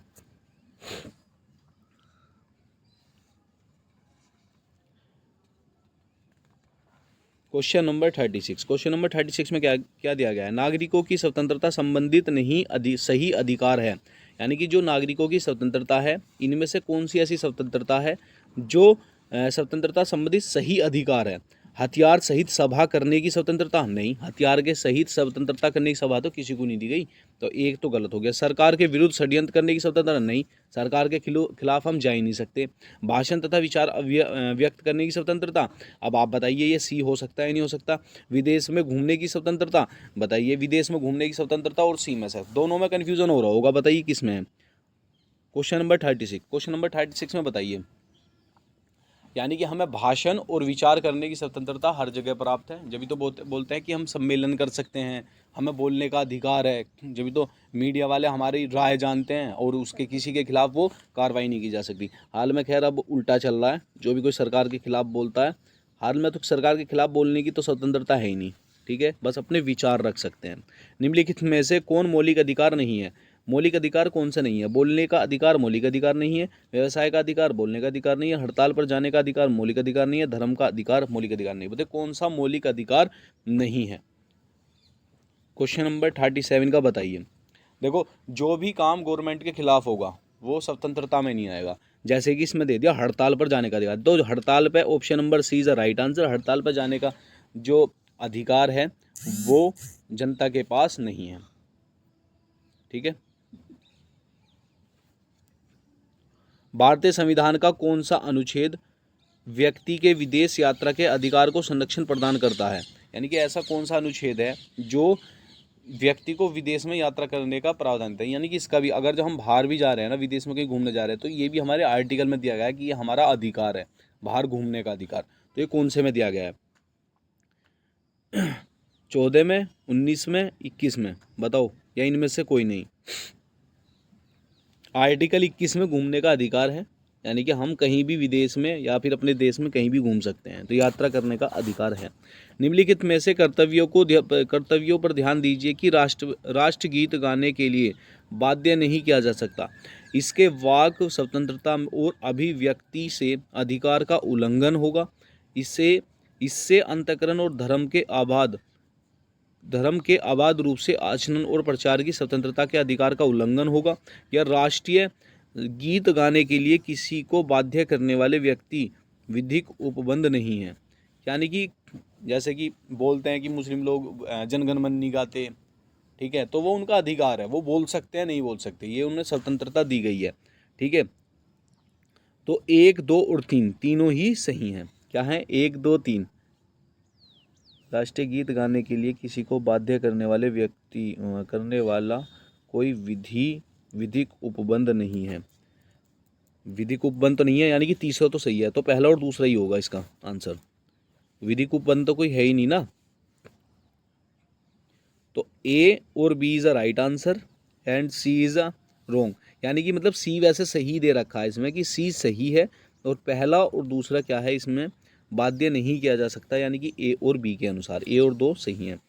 लास्ट क्वेश्चन हमारा, निम्नलिखित में से किन्हें सर्वोच्च न्यायालय ने मौलिक अधिकार के रूप में मान्यता दी है? यानी कि किन्हें सर्वोच्च न्यायालय में मौलिक अधिकार के रूप में मान्यता दी है? आवास का अधिकार, विदेश यात्रा का अधिकार, समान कार्य के लिए समान वेतन का अधिकार।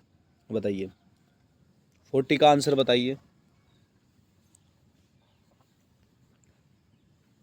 तो इसमें आवास का अधिकार भी है, ठीक है, आवास का अधिकार, विदेश यात्रा का अधिकार भी, और समान कार्य के लिए समान वेतन का अधिकार भी, यानी कि 1, 2 और 3। Option number D is the right answer. आज की वीडियो हम यहीं समाप्त करते हैं। उम्मीद करता हूँ आपको ये 20 क्वेश्चन समझ में आए होंगे, और जिसने पहले क्लास ले रखी है थ्योरी की, उन्होंने ये क्वेश्चन करे भी होंगे। तो किस बच्चे के कितने में 20 में से कितने कितने नंबर आए हैं वो बताइए, कितने कितने क्वेश्चन सही करें हैं। और इससे पहले वाला भी टेस्ट लगाना, और जो इसने भी पूरी वीडियो नहीं देखी है पुराने वाली, तो प्ले लिस्ट में जान के प्रदत्त स्वतंत्रता का अधिकार के संबंध में निम्नलिखित में से कौन सा सत्य नहीं है? बताइए कौन सा सत्य नहीं है? भारतीय जो संविधान है उसमें प्रदत्त स्वतंत्रता का जो अधिकार है उसके संबंध में कौन सा सत्य नहीं है? भाषा एवं अभिव्यक्ति की आबाधित स्वतंत्रता या संघ बनाने की स्वतंत्रता? देखो, संघ बनाने की स्वतंत्रता तो है, भारत में भ्रमण करने की भी स्वतंत्रता है, पर जो भाषा और अभिव्यक्ति आबाधित करने की नहीं है। भाषा भाषा भाषा और स्वतंत्रता को क्या है? इनकी भाषा को करने की स्वतंत्रता है। संविधान के किन अनुच्छेदों में कौन शोषण संविधान के किन अनुच्छेदों में शोषण के विरुद्ध अधिकार वर्णित किया गया है? शोषण के विरुद्ध जो अधिकार वर्णित किया गया है वो किया गया है 23 से 24 के अंतर्गत। किसके अंतर्गत? 23 से, अनुच्छेद 23 से 24 के अंतर्गत। मौलिक अधिकारों के अंतर्गत कौन सा अनुच्छेद बच्चों के शोषण से संबंधित है? बच्चों के शोषण से संबंधित जो है वो अनुच्छेद 24 है। और शोषण अगर खाली आ जाए कि अनुच्छेद में जो शोषण है, शोषण से संबंधित कौन सा है? 23, 24 है। भारत के संविधान के अंतर्गत किस आयु के बालक को किसी खान अथवा अन्य संकट में सेवा में लगाए जाने का प्रतिषेध किया जाता है? कितने वर्ष तक के बच्चे को, यानी कि 14 वर्ष से कम आयु के बच्चे को 14 वर्ष से कम आयु के बच्चे को प्रतिषेध किया जाता है, यानी कि कोई भी ऐसा कंपनी या कोई भी ऐसी खनन या फिर खान में काम नहीं करने दिया जाएगा 14 साल से कम के बच्चे को। भारतीय संविधान के अनुसार किसी भी व्यक्ति को जिसे गिरफ्तारी अथवा बंदी किया जाता है जबकि सबसे नज़दीकी मजिस्ट्रेट के समक्ष उपस्थित करना होता है, यानी कि कितने समय में अगर किसी व्यक्ति को अरेस्ट किया जा रहा है तो कितने समय में मजिस्ट्रेट के सामने प्रस्तुत करना अनिवार्य है? बताइए कौन से मैम? 12 घंटे, 24 घंटे, 48 घंटे या 72 घंटे? 24 घंटे के अंतर्गत समक्ष करना, पेश करना आवश्यक है। Option number B is the right answer.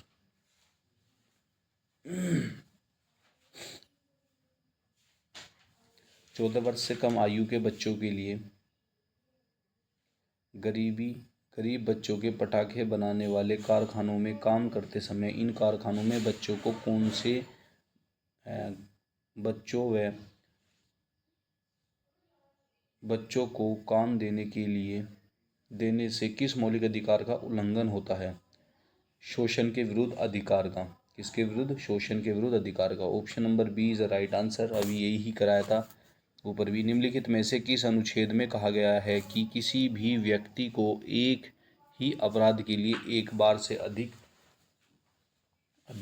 अभियोजित एवं दंडित नहीं किया जाएगा? यानी कि कौन से अनुच्छेद में कहा गया है कि आदमी को अगर एक गुनाह किया है, ठीक है, तो किसी भी व्यक्ति को एक ही अपराध के लिए एक ही बार दंडित किया जाएगा, बार बार दंडित नहीं किया जाएगा। कौन से अनुच्छेद में? अनुच्छेद 20, अनुच्छेद 21, अनुच्छेद 22, अनुच्छेद 17 इसमें है? अनुच्छेद 17 में दिया गया है। Option number D is a right answer. अनुच्छेद डी नहीं, गलत है। अनुच्छेद डी, अनुच्छेद 20 is a right answer. Option number A is a right answer.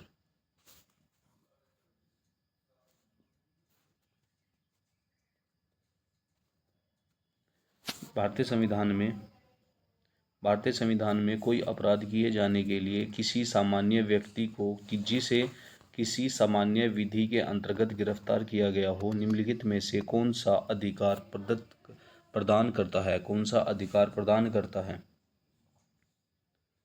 गिरफ्तारी का कारण शीघ्रता से जानने का अधिकार, अपनी रुचि के अनुरूप वकील से परामर्श लेने का एवं बचाव करने का अधिकार, गिरफ्तारी के 24 घंटे के अंदर मजिस्ट्रेट के समक्ष प्रस्तुत किए जाने का अधिकार।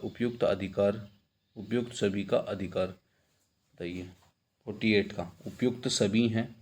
गिरफ्तारी के कारण शीघ्रता भी, अपनी रुचि के अनुरूप वकील के परामर्श लेने एवं बचाव के लिए अधिकार, गिरफ्तारी के समय 24 घंटे के अंदर मजिस्ट्रेट के समक्ष प्रस्तुत किए जाने का अधिकार। क्वेश्चन नंबर 49, धार्मिक स्वतंत्रता का अधिकार संविधान के किस अनुच्छेद के अंतर्गत है? धार्मिक स्वतंत्रता का अधिकार, तो धार्मिक स्वतंत्रता का जो अधिकार है वो संविधान के कौन से अनुच्छेद के अंतर्गत दिया गया है? तो धार्मिक स्वतंत्रता का अधिकार अनुच्छेद 25 से स्टार्ट होता है और 28 तक चलता है। तो option number D is a right answer. भारतीय संविधान के किस अनुच्छेद के अंतर्गत 25 का संबंध है? अनुच्छेद 25 का संबंध किससे है?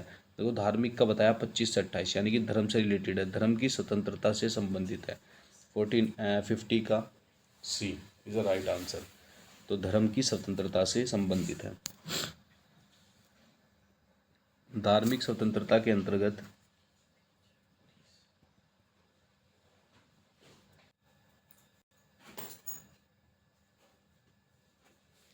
धार्मिक स्वतंत्रता के अधिकार में संविधान के में अंतर्गत सम्मिलित है। जो धार्मिक स्वतंत्रता के अंतर्गत है वो संविधान में अंतर्गत सम्मिलित है, यानी कि संविधान के अंतर्गत सम्मिलित है। जो धार्मिक स्वतंत्रता के अधिकार में संविधान के अंतर्गत सम्मिलित है वो क्या क्या है? धर्म प्रचार करने का अधिकार, हाँ ये सम्मिलित है। सिखों को कृपाण धारण रखने का अधिकार, हाँ ये भी सीमित है।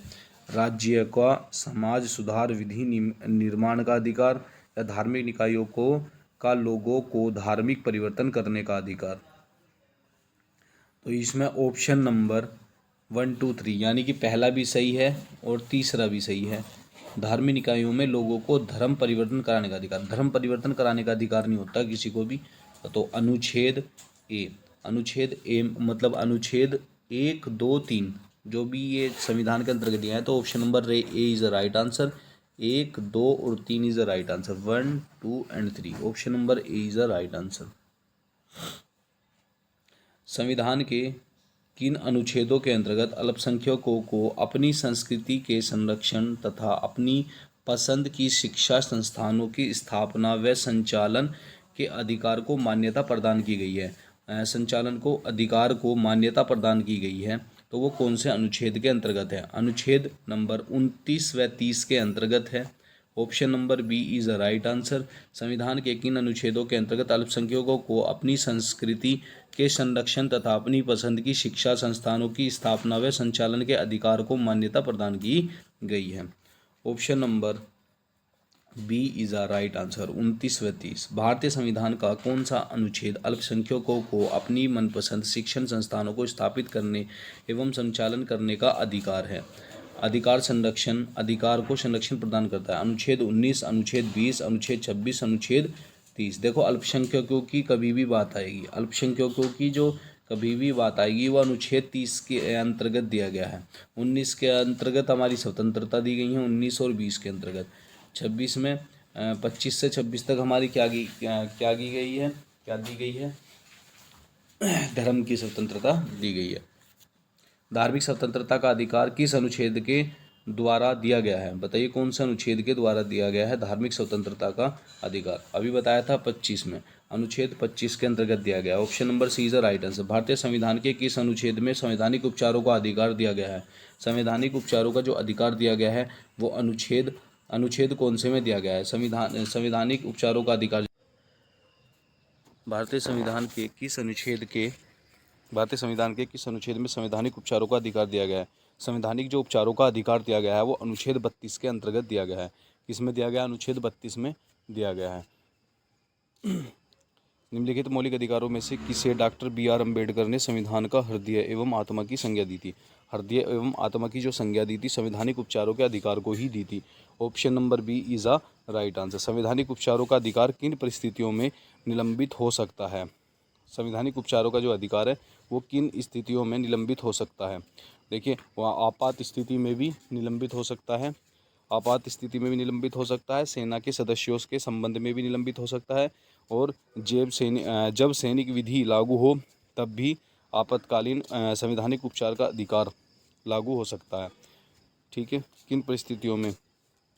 उपयुक्त सभी परिस्थितियों में लागू हो सकता है। Option number D is a right answer. मौलिक अधिकारों को लागू करने के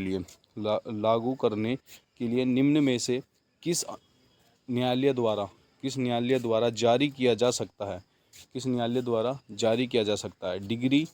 डिक्री, अध्यादेश, समादेश, अधिसूचना। डिक्री, अध्यादेश, समादेश, अधिसूचना। किसमें किया जा सकता है? अधिसूचना में दिया जा सकता है, समादेश में। ठीक है, मौलिक अधिकारों को लागू करने के लिए निम्नलिखित में से किस न्यायालय द्वारा जारी किया जा सकता है? तो समादेश रिट के द्वारा जारी किया जा सकता है। Option number C is right answer. व्यक्तिगत स्वतंत्रता है, ऑप्शन नंबर 59वां क्वेश्चन है। व्यक्तिगत स्वतंत्रता के लिए निम्नलिखित में से कौन सी रिट याचिका दायर की जा सकती है? व्यक्तिगत स्वतंत्रता के लिए मेंडमस, कोवार्टो, या फिर हेबियस कॉर्पस, या फिर सर्टियोरी। बताइए कौन से में दिया जा सकता है? हेबियस कॉर्पस में दिया जा सकता है। किसमें? हेबियस कॉर्पस में दिया जा सकता है। Option number C is the right answer. 59 का सी है, जो व्यक्तिगत स्वतंत्रता के लिए हेबियस कॉर्पस के लिए यूज़ किया सकता है। कौन व्यक्तिगत स्वतंत्रता से संबंधित है? व्यक्तिगत जो स्वतंत्रता से संबंधित है वो कौन सा है? बंदी, प्रतिरक्षण, प्रतिक्षीरण, उत्प्रेक्षण, प्रतिषेध, परामदेश। तो कौन सा है? बंदी प्रतिरक्षण है, जो ऑप्शन नंबर ए है, यही इसका राइट आंसर है। ठीक है, 60 का ए। कौन से व्यक्तिगत की स्वतंत्रता है? बंदी प्रतिरक्षण इसकी स्वतंत्रता है। तो इसी के साथ आज की वीडियो यहीं समाप्त करते हैं। हमारा आज का टारगेट हुआ कंप्लीट। और जो हमारे 20 क्वेश्चन थे सारे अच्छे क्वेश्चन थे, और कल भी इसी के ऊपर क्वेश्चन कराए जाएंगे। ठीक है, रीट चल रही है हमारी, रीट के ऊपर थोड़े से क्वेश्चन हो रहे हैं, और उसके पश्चात हमारी कल ये लास्ट वीडियो रहने वाली है। मतलब लास्ट वीडियो, आज की वीडियो हमारी क्वेश्चंस की लास्ट रहेगी, और कल से फिर नया टॉपिक स्टार्ट हो जाएगा। विभिन्न प्रकार के समादेश रिट जारी करने का अधिकार सर्वोच्च न्यायालय के अतिरिक्त निम्न में से किन किन न्यायालयों को प्राप्त किया गया है?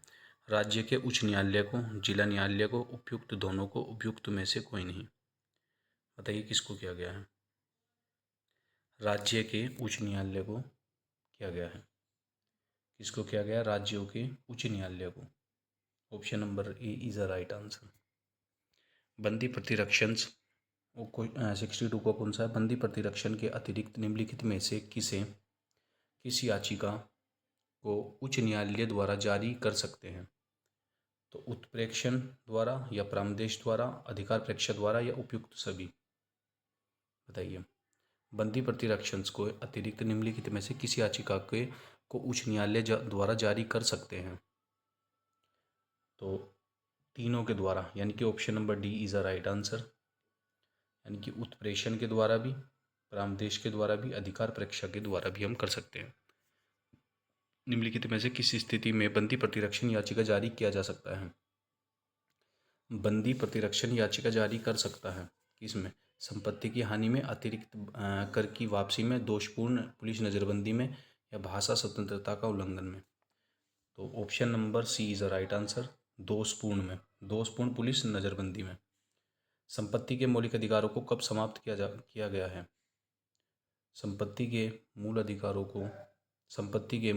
को कब समाप्त किया गया है? संपत्ति के मूल अधिकारों को 1978 में संविधान के 44वें संविधान संशोधन द्वारा किया गया है।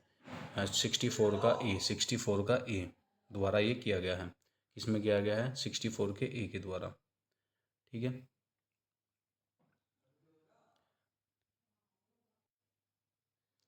भारतीय संविधान के अनुसार निम्नलिखित में से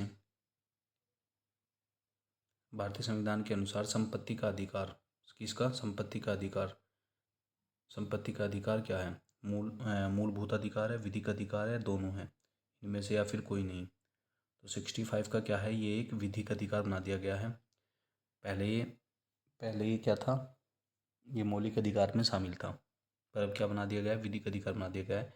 किसमें है? 300 के ए में। ठीक है, संपत्ति के अधिकार को मूल अधिकार की श्रेणी से हटाकर किस अनुच्छेद के अंतर्गत रख दिया गया? 32 से हटाकर। ठीक है, किस में रख दिया गया है?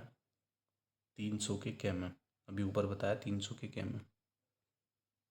भारत के संविधान के अनुसार जो संवैधानिक अधिकार है किंतु मूलभूत अधिकार नहीं है। संवैधानिक अधिकार है किंतु मूलभूत अधिकार नहीं है। बताइए किसका अधिकार है? तो ये किसका अधिकार है? संपत्ति के अधिकार को ही क्या कहते हैं हम? मूलभूत अधिकार नहीं है, ये संवैधानिक अधिकार हो गया। Option number D is the right answer. 68 का क्या है? मत देने का अधिकार एक राजनीतिक अधिकार है, एक नागरिक अधिकार है, एक आर्थिक अधिकार है, एक कानूनी अधिकार है? बताइए। 68 का ये एक मत देने का अधिकार, ये एक नागरिक अधिकार है। कौन सा अधिकार है? नागरिक का अधिकार है। Option number B is the right answer. 69 का देखिए, निम्नलिखित में से कौन सा मूल अधिकार विदेशी नागरिकों को प्राप्त नहीं है? विदेशी नागरिकों को प्राप्त नहीं है, बताइए कौन सा? विधि के समक्ष समानता, अभिव्यक्ति की स्वतंत्रता, प्राण एवं दैहिक स्वतंत्रता का अधिकार, शोषण के विरुद्ध अधिकार। बताइए कौन सा? तो 69 का क्या? अभिव्यक्ति की स्वतंत्रता का अधिकार। Option number B is the right answer. 6 वर्ष से आयु के से कम 14 वर्ष की आयु के बीच के बच्चों के लिए शिशुओं को शिक्षा का अधिकार दिया गया। राज्य के नीति निर्देशक सिद्धांत में, मूल अधिकार में, संवैधानिक अधिकार में, या उपरोक्त में से कोई नहीं? तो मूल अधिकार में ही दिया गया। Option number B is the right answer. संविधान के अनुच्छेद 17 और 18 में व्यवस्था है। अनुच्छेद 17 और 18 में क्या व्यवस्था दी गई है? सामाजिक समानता, आर्थिक समानता, राजनीतिक समानता की अधिकार, या धार्मिक समानता? बताइए कौन सा दिया गया? यह दिया गया सामाजिक समानता। Option number A is a right answer. ठीक है, ये इसके आंसर शीट दे रखी है, देख लेना। PDF चाहिए, अगर आप सभी को PDF चाहिए तो कमेंट बॉक्स में जाकर कमेंट करना, या फिर टेलीग्राम पर का लिंक दे रखा, उस टेलीग्राम पर जाकर PDF ले लेना। ठीक है, ये सारे दे रखे हैं 71 के 1। कल हम नीति निर्देशक सिद्धांत पढ़ेंगे। नीति निर्देशकता तो जो भाग 4 में है, एक इसका छोटा सा वर्णन कर लेते हैं। नीति निर्देशक सिद्धांत कहाँ पर है? भाग 4 के अंतर्गत है, जो राज्य के नीति निर्देशक तत्व कहलाते हैं। ये आर्टिकल 36 से 51 तक कहलाते हैं। बताइए मौलिक अधिकार कौन से आर्टिकल से कौन से तक है? तो ये 12 से कौन से तक हैं? 32 तक। ठीक है, 12 से 35 तक होते हैं वैसे, 36 से फिर ये स्टार्ट हो जाते हैं। कहाँ से लिया गया है? आयरलैंड के संविधान से लिया गया है, जो स्पेन से है। भाग 4 में है, अनुच्छेद 36 से 51 तक है। महत्वपूर्ण कथन क्या है अम्बेडकर का? नीति निर्देशक तत्व सामाजिक और आर्थिक राजनीतिक लोकतंत्र की घोषणा पत्र है। इसके नीति निर्देशक तत्व जो हैं वो सामाजिक हैं, आर्थिक हैं, राजनीतिक लोकतंत्र का एक घोषणा पत्र दिया गया है। अम्बेडकर, राज्य के नीति निर्देशक सिद्धांतों को संविधान की नई विशेषता कहा गया है। संविधान की नई विशेषता किसने कहा है? अम्बेडकर जी ने। KT शाह ने क्या कहा है? देखिए KT शाह ने क्या कहा है, नीति निर्देशक तत्व उस चेक की भांति हैं जिसका भुगतान की इच्छा पर छोड़ दिया जाता है। बैंक के भुगतान की इच्छा पर छोड़ दिया जा सकता है। मान लीजिए तो रूल तो बनाए गए हैं, पर इसका भुगतान गवर्नमेंट करेगी, अपने हिसाब से करेगी। ग्रीनविले ऑस्टिन क्या है? नीति निर्देशक सिद्धांत की आत्मा, संविधान की आत्मा कहा गया। ग्रीनविले ऑस्टिन ने क्या कहा? नीति निर्देशक सिद्धांत को संविधान की आत्मा कहा है। संविधान, इसके संशोधन देखेंगे, इसके अंतर्गत कौन कौन से संशोधन हुए, विचारधारा देखेंगे इसकी। उसके पश्चात विभिन्न प्रकार के समादेश, रिट जारी करने का अधिकार सर्वोच्च न्यायालय के अतिरिक्त निम्न में से किन किन न्यायालयों को प्राप्त किया गया है? राज्य के उच्च न्यायालय को, जिला न्यायालय को, उपयुक्त दोनों को, उपयुक्त में से कोई नहीं। बताइए किसको किया गया है? राज्य के उच्च न्यायालय को किया गया है। किसको किया गया? राज्यों के उच्च न्यायालय को। Option number A is a right answer. बंदी प्रतिरक्षण 62 को कौन सा है? बंदी प्रतिरक्षण के अतिरिक्त निम्नलिखित में से किस याचिका को उच्च न्यायालय द्वारा जारी कर सकते हैं? तो उत्प्रेक्षण द्वारा, या परामर्श द्वारा, अधिकार प्रेक्षण द्वारा, या उपयुक्त सभी। बताइए, बंदी प्रतिरक्षण को अतिरिक्त निम्नलिखित में से किस याचिका को उच्च न्यायालय द्वारा जारी कर सकते हैं? तो तीनों के द्वारा, यानी कि option number D is a right answer. यानी कि उत्प्रेषण के द्वारा भी, परामर्श के द्वारा भी, अधिकार परीक्षा के द्वारा भी हम कर सकते हैं। निम्नलिखित में से किस स्थिति में बंदी प्रतिरक्षण याचिका जारी किया जा सकता है? बंदी प्रतिरक्षण याचिका जारी कर सकता है किसमें? संपत्ति की हानि में, अतिरिक्त कर की वापसी में, दोषपूर्ण पुलिस नज़रबंदी में, या भाषा स्वतंत्रता का उल्लंघन में। तो option number C is a right answer, दोषपूर्ण में, दोषपूर्ण पुलिस नज़रबंदी में। संपत्ति के मौलिक अधिकारों को कब समाप्त किया गया है? संपत्ति के मूल अधिकारों को कब समाप्त किया गया है? संपत्ति के मूल अधिकारों को 1978 में संविधान के 44वें संविधान संशोधन द्वारा किया गया है। 64 का ए द्वारा ये किया गया है। किसमें किया गया है? 64 के ए के द्वारा। ठीक है,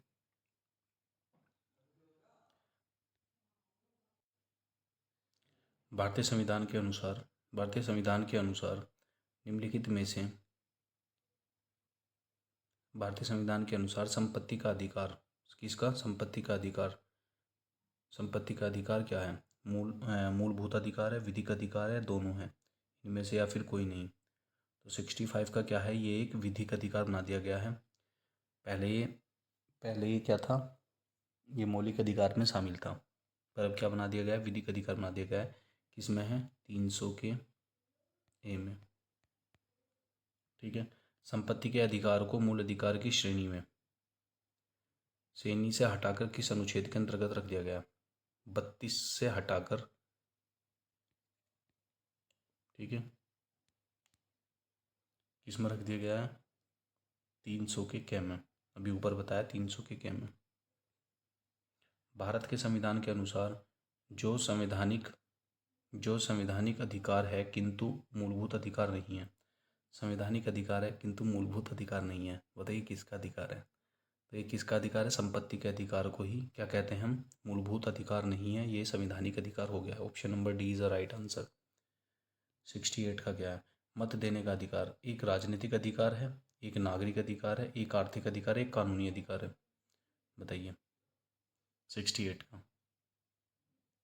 ये एक मत देने का अधिकार, ये एक नागरिक अधिकार है। कौन सा अधिकार है? नागरिक का अधिकार है। Option number B is the right answer. 69 का देखिए, निम्नलिखित में से कौन सा मूल अधिकार विदेशी नागरिकों को प्राप्त नहीं है? विदेशी नागरिकों को प्राप्त नहीं है, बताइए कौन सा? विधि के समक्ष समानता, अभिव्यक्ति की स्वतंत्रता, प्राण एवं दैहिक स्वतंत्रता का अधिकार, शोषण के विरुद्ध अधिकार। बताइए कौन सा? तो 69 का क्या? अभिव्यक्ति की स्वतंत्रता का अधिकार। Option number B is the right answer. 6 वर्ष से आयु के से कम 14 वर्ष की आयु के बीच के बच्चों के लिए शिशुओं को शिक्षा का अधिकार दिया गया। राज्य के नीति निर्देशक सिद्धांत में, मूल अधिकार में, संवैधानिक अधिकार में, या उपरोक्त में से कोई नहीं? तो मूल अधिकार में ही दिया गया। Option number B is the right answer. संविधान के अनुच्छेद 17 और 18 में व्यवस्था है। 17 अनुच्छेद 17 और 18 में क्या व्यवस्था क्या है दी गई है? सामाजिक समानता, आर्थिक समानता, राजनीतिक समानता की अधिकार या धार्मिक समानता। बताइए कौन सा दिया गया? यह दिया गया सामाजिक समानता। Option number A is a right answer. ठीक है, ये इसके आंसर शीट दे रखी है, देख लेना। पीडीएफ चाहिए, अगर आप सभी को पीडीएफ चाहिए तो कमेंट बॉक्स में जाकर कमेंट करना, या फिर टेलीग्राम पर का लिंक दे रखा, उस टेलीग्राम पर जाकर पीडीएफ ले लेना। ठीक है, ये सारे दे रखे हैं 71 के 1। कल हम नीति निर्देशक सिद्धांत पढ़ेंगे।